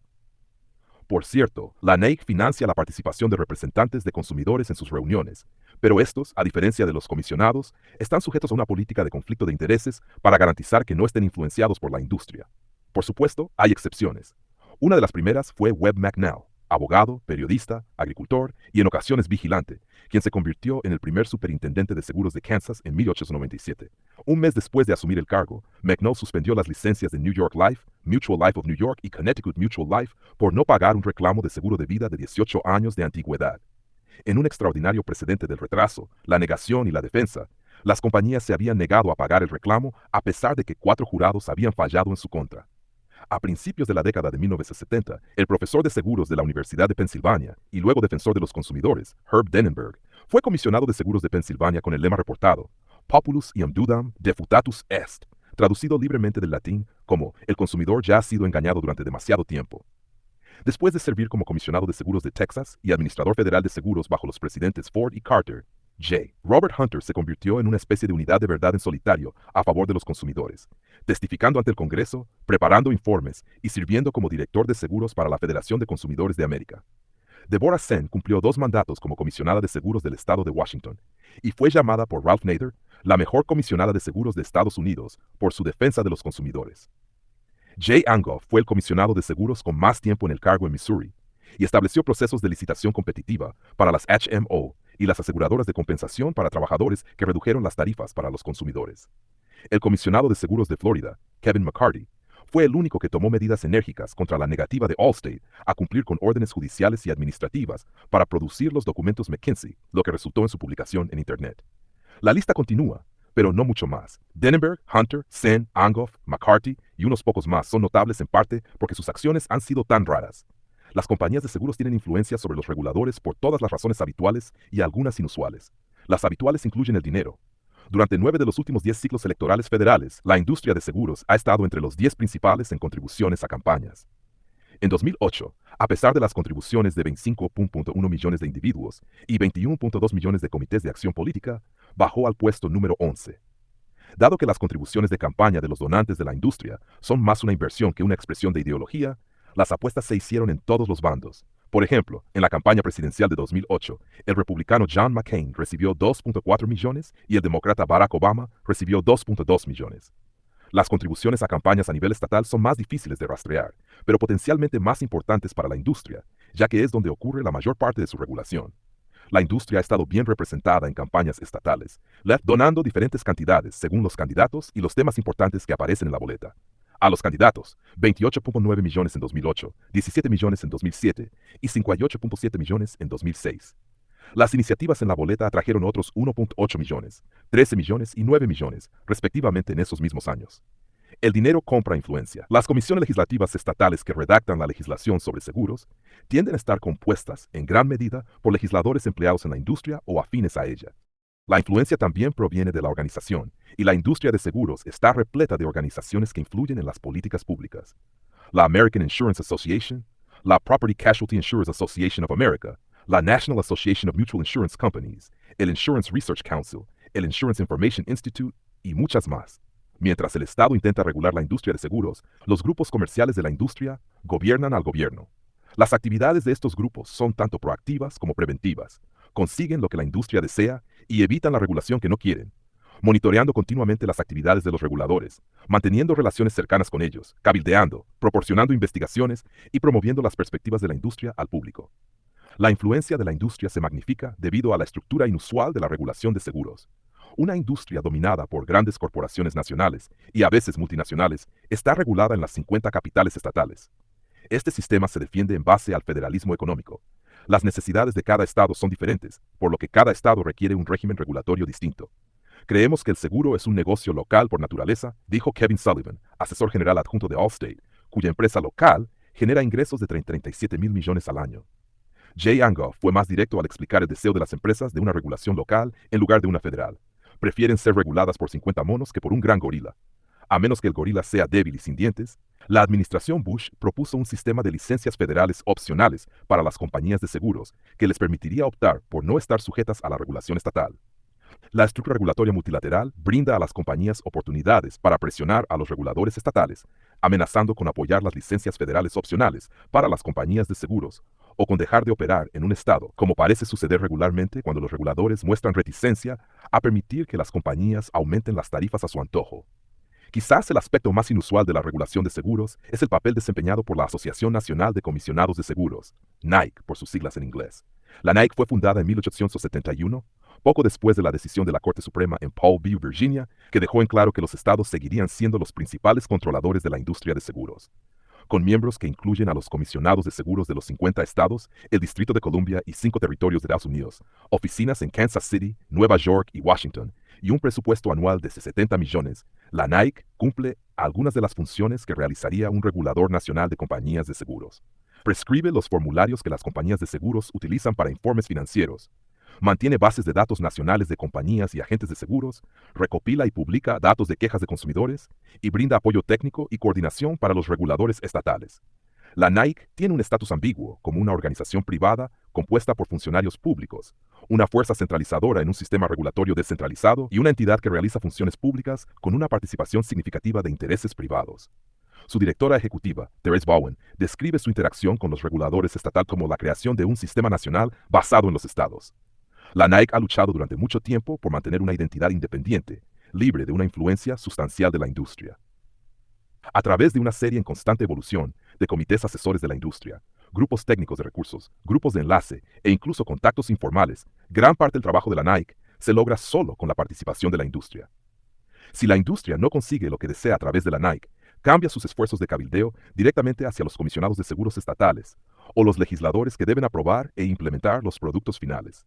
La Nike tiene dificultades para mantener su independencia, ya que la mayor parte de su financiamiento proviene de la industria que sus miembros regulan, y ese financiamiento ha sido retirado o amenazado en momentos clave. En la década de 1990, la Nike, con la aprobación de la industria, fortaleció sus requisitos de informes financieros para las compañías. Sin embargo, cuando la organización comenzó a incursionar en otras áreas, como investigar la discriminación territorial, las cláusulas ilegales en las pólizas, las tarifas y otros asuntos relacionados con la conducta en el mercado, las compañías tomaron una medida simple pero efectiva.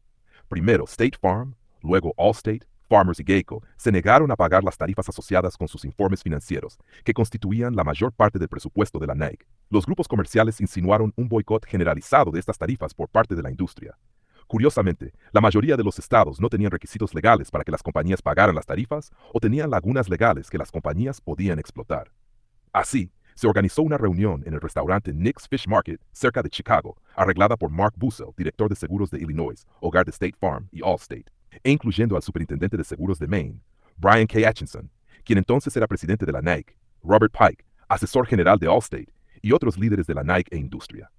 Al final de la comida, se había trazado el esquema de un acuerdo, y en la siguiente reunión de primavera de la Nike, se acordó limitar el uso de los fondos pagados por las compañías de seguros a cuestiones principalmente relacionadas con la solvencia.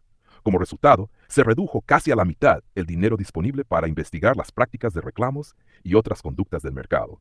La historia en curso del proyecto de conducta en el mercado de la Nike demuestra cómo la industria bloquea una regulación significativa en el manejo de reclamos.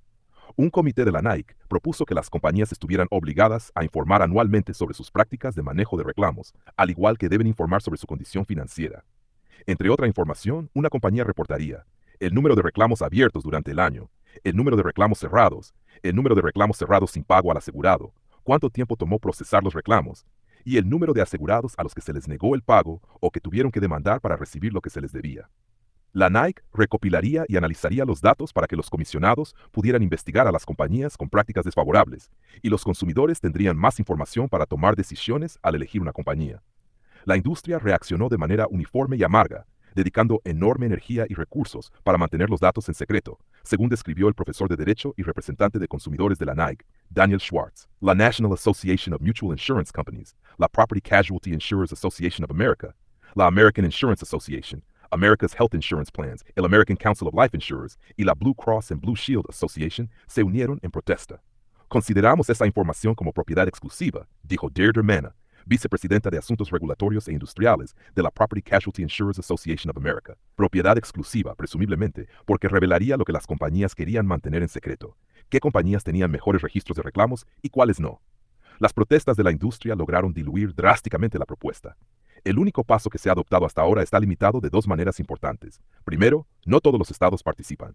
Segundo, debido a que las compañías de seguros tienen vías de influencia en las legislaturas estatales, la ley en 40 estados elimina una parte clave de la propuesta.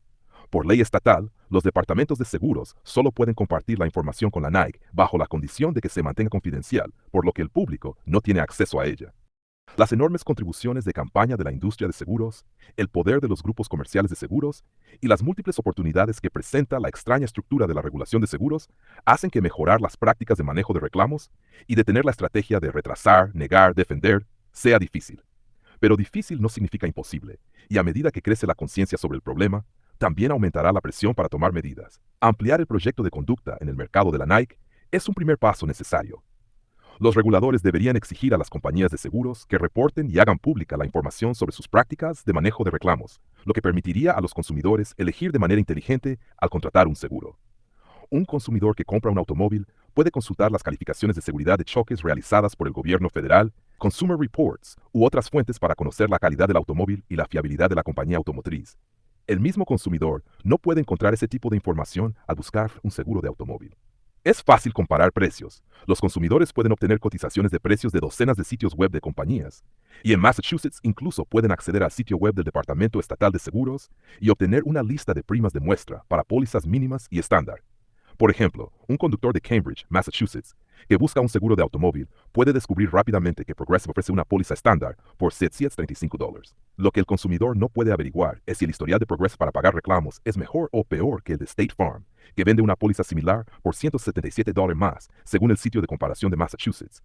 Seguramente le gustaría pagar $177 menos, pero no si Progressive tiene una probabilidad significativamente menor de pagar en caso de accidente. Algunos estados requieren que las compañías reporten información sobre sus prácticas de manejo de reclamos, y la Nike ha comenzado a recopilar esta información. Sin embargo, los datos son actualmente confidenciales. Sorprendentemente, la Nike envía a cada compañía lo que llama una carta de reporte con información sobre los índices de la compañía en relación con los índices promedio de la industria. Es decir, los reguladores informan a las compañías lo que están haciendo sus competidores, pero mantienen a los consumidores en la oscuridad. Cada estado debería exigir que las compañías proporcionen esta información en un formato estándar. Los departamentos de seguros estatales deberían publicar la información en Internet. La NAI debería agregarla para proporcionar estadísticas sobre el desempeño nacional de las compañías. Y los datos brutos deberían estar disponibles para grupos como la Federación de Consumidores de América y Consumers Union, para que puedan preparar informes dirigidos a los consumidores. Los datos recopilados por la Nike son un buen comienzo. Incluyen organizados por tipo de póliza y tipo de reclamo, el número de pólizas en vigor, el número de reclamos abiertos al inicio del año y el número abiertos durante el año, el número de reclamos cerrados con pago y cerrados sin pago, el número de reclamos resueltos en 30, 60, 90, 180 y 365 días o más, y el número de demandas presentadas por los asegurados. Los informes requeridos también deberían incluir el equivalente por demanda del índice de pérdidas puras. Para las demandas presentadas por tipo de reclamo, ¿cuánto reclamó el asegurado o la víctima del accidente? ¿Cuál fue el acuerdo final o el veredicto del jurado? ¿Y cuánto se le impuso a la compañía en intereses, honorarios de abogados y sanciones? Los índices y métricas que podrían calcularse a partir de estos datos proporcionarían a los consumidores una guía clara sobre el desempeño en el manejo de reclamos. ¿Qué tan rápido se pagará un reclamo? ¿Qué probabilidad hay de que la compañía pague algo? ¿Qué tan probable es que el consumidor tenga que demandar para obtener beneficios bajo la póliza? ¿Qué tipos de casos llegan a los tribunales? ¿Qué tan realistas son las ofertas de acuerdo de la compañía? La industria de seguros ha resistido tenazmente cualquier intento de hacer que información como esta esté disponible para los consumidores. Abundan las objeciones técnicas. Por ejemplo, comparar el monto de un reclamo con el monto de un acuerdo podría ser engañoso, ya que el asegurado podría incluir en el reclamo elementos no cubiertos, lo que significaría que pagar menos de lo reclamado sería algo positivo, no negativo. Robert Hartwig, CEO del Instituto de Información de Seguros, describió estadísticas como estas como una forma ingenua de pensar sobre la cantidad de beneficios que deberían pagarse. Las compañías aseguran que la información sobre prácticas de manejo de reclamos es confidencial, propietaria y un secreto comercial. Esto es un completo disparate. Esta información sería útil para los consumidores, incluso si no es perfecta. Si puede mejorarse, la industria de seguros, que depende de la información, podría producir datos útiles y confiables sobre las prácticas de manejo de reclamos con una fracción del esfuerzo que dedican a desarrollar información sobre posibles clientes para fines de suscripción. La oposición se basa en la creencia de que la ignorancia es mejor que la información. De hecho, los consumidores se benefician de la información, y si las compañías de seguros tienen algo que ocultar, la luz del sol es el mejor desinfectante. Los mercados, incluido el mercado de seguros, funcionan mejor con información, aunque no perfectamente. Incluso si los consumidores tuvieran información adecuada sobre las prácticas de manejo de reclamos, las compañías no siempre actuarían de manera correcta. Además, debido a que el seguro tiene un interés público, es demasiado importante para dejarlo a merced de las incertidumbres, incluso de un mercado bien regulado. Por lo tanto, la segunda reforma necesaria es dejar claro en la ley que las reglas ampliamente proclamadas, pero no siempre cumplidas, sobre el manejo de reclamos, son vinculantes para las compañías de seguros, y asegurarse de que los reguladores tengan el poder para hacer cumplir esas reglas. Casi todos los estados han dado un buen primer paso al promulgar una versión de la Ley Modelo de Prácticas Inequitativas de Liquidación de Reclamos de la Nike, que define prácticas de reclamos aceptables e inaceptables. Entre otras disposiciones, aborda las estrategias de retrasar, negar y defender. Por ejemplo, una compañía debe actuar con prontitud en los reclamos, investigarlos razonablemente, tratar de resolver de manera justa los reclamos en los que la responsabilidad es clara, y abstenerse de hacer ofertas irrisorias que obliguen a los asegurados a demandar para obtener lo que les corresponde. Los estados deben adoptar estatutos aún más estrictos que detallen las reglas de manejo de reclamos que las compañías deben seguir y que proporcionen medidas realistas para hacer cumplir esas reglas. En primer lugar, la mayoría de los estatutos adoptados sobre prácticas de manejo de reclamos establecen que una compañía solo puede ser sancionada si viola las reglas con tal frecuencia que indique una práctica comercial general. Esa es una calificación absurda, como decir que el primer delito de un criminal es gratuito y solo se debe castigar a los reincidentes o a los miembros de la mafia. Cada vez que una compañía viola los estándares de prácticas justas de manejo de reclamos, el consumidor que confió en la compañía resulta perjudicado, y la violación de la ley debería ser sancionada. En segundo lugar, algunos de los estatutos cubren a los asegurados y otros a los asegurados y reclamantes. Si un estatuto solo cubre a los asegurados, titulares de pólizas, una compañía de seguros puede hacer lo que quiera cuando se le presenta un reclamo por parte de una víctima de accidente contra uno de sus asegurados. Estos reclamantes también deben ser tratados de manera justa. Casi todos los estados exigen que los conductores tengan seguro de automóvil, porque reconocemos que el seguro protege no solo a los asegurados, sino también a las personas a las que lesionan. Una compañía no tiene la misma obligación con una víctima de accidente que con su asegurado, porque la relación entre ellos es adversarial. La víctima probablemente demandará al asegurado y la compañía de seguros defenderá la demanda. Sin embargo, la compañía tiene ciertas obligaciones hacia los reclamantes, como no hacer declaraciones falsas, actuar con prontitud y no prolongar los litigios simplemente para intimidar a la víctima. Las prácticas de manejo de reclamos exigidas por ley a las compañías de seguros deben ser cumplidas. Solo la presión pública alentará a más comisionados de seguros a responsabilizar agresivamente a estas compañías. Los reguladores agresivos también necesitan herramientas. Según la ley modelo y muchos estatutos, existe un sistema de sanciones de 2 niveles, con multas más altas para violaciones intencionales y, sorprendentemente, un límite máximo en las sanciones totales dentro de un periodo determinado. Algunas de estas sanciones son ridículamente pequeñas. En Connecticut, por ejemplo, hay una multa de $1,000 por violación y un máximo de $10,000 en total por un periodo de 6 meses para violaciones menores y de $15,000 por violación con un total de $50,000 para violaciones más graves. Estas cifras no son lo suficientemente altas como para persuadir a una compañía de seguros multimillonaria de obedecer la ley. Otros estados tienen sanciones más adecuadas. Illinois, por ejemplo, permite multas de hasta $250,000 por una sola violación sin límite máximo acumulado. Se necesitan sanciones estrictas, y algunos estatutos especifican apropiadamente los factores que el comisionado debe considerar al imponerlas. ¿Cuánto daño sufrió el asegurado o la víctima debido a la acción de la compañía? ¿Cuánto se benefició la compañía? La gravedad de la violación. Si la compañía intentó corregir el problema. Si es reincidente y qué tan grande debe ser la multa para disuadir comportamientos indebidos en el futuro. Los estados podrían ir aún más lejos. El fraude de seguros es un delito en todos los estados, pero las compañías de seguros han convencido a los reguladores y al público de que el único fraude real de seguros es el que se comete contra ellas. El fraude de seguros cometido por las compañías también debería ser procesado y sancionado adecuadamente. Solo las violaciones más flagrantes de las prácticas justas de manejo de reclamos deberían ser penalizadas como crímenes, incluidas aquellas que forman parte de un programa corporativo sistemático de retrasar, negar y defender. Como ocurre con la lucha contra el fraude de seguros, unas pocas condenas podrían tener un efecto positivo en el cambio de comportamiento de muchas compañías. Un video en las noticias nocturnas mostrando al vicepresidente de reclamos de una compañía siendo esposado sería un incentivo eficaz para que otros ejecutivos reconsideren las prácticas de sus empresas. Los comisionados de seguros que estén dispuestos a hacer cumplir las obligaciones de las aseguradoras, de actuar de manera justa y tengan los poderes necesarios para hacerlo, aún necesitan detectar los problemas. Todos los departamentos de seguros aceptan quejas de los consumidores, pero muchos deben actuar sobre ellas de manera más efectiva. El departamento debería ser reconocido como el primer lugar al que los consumidores acudan cuando creen que han sido tratados injustamente. Esto es especialmente valioso para reclamos que implican montos pequeños que no justifican contratar a un abogado. Además de ayudar a los consumidores a resolver disputas, el proceso de quejas también beneficia al departamento, ya que proporciona información valiosa sobre qué compañías están generando más problemas y sobre qué se refieren esas quejas, permitiendo al departamento destinar mejor sus recursos de aplicación. Un proceso sólido de quejas incluso beneficia a las compañías. No todas las quejas son válidas, y que el departamento de seguros se lo explique al consumidor puede satisfacerlo de una manera que la explicación de la compañía no lograría. Incluso un proceso regulatorio fortalecido no siempre será suficiente. Los asegurados y las víctimas de accidentes, que son las principales víctimas de las estrategias de retrasar, negar y defender, son quienes más sufren y quienes tienen mayor interés en solucionar el problema.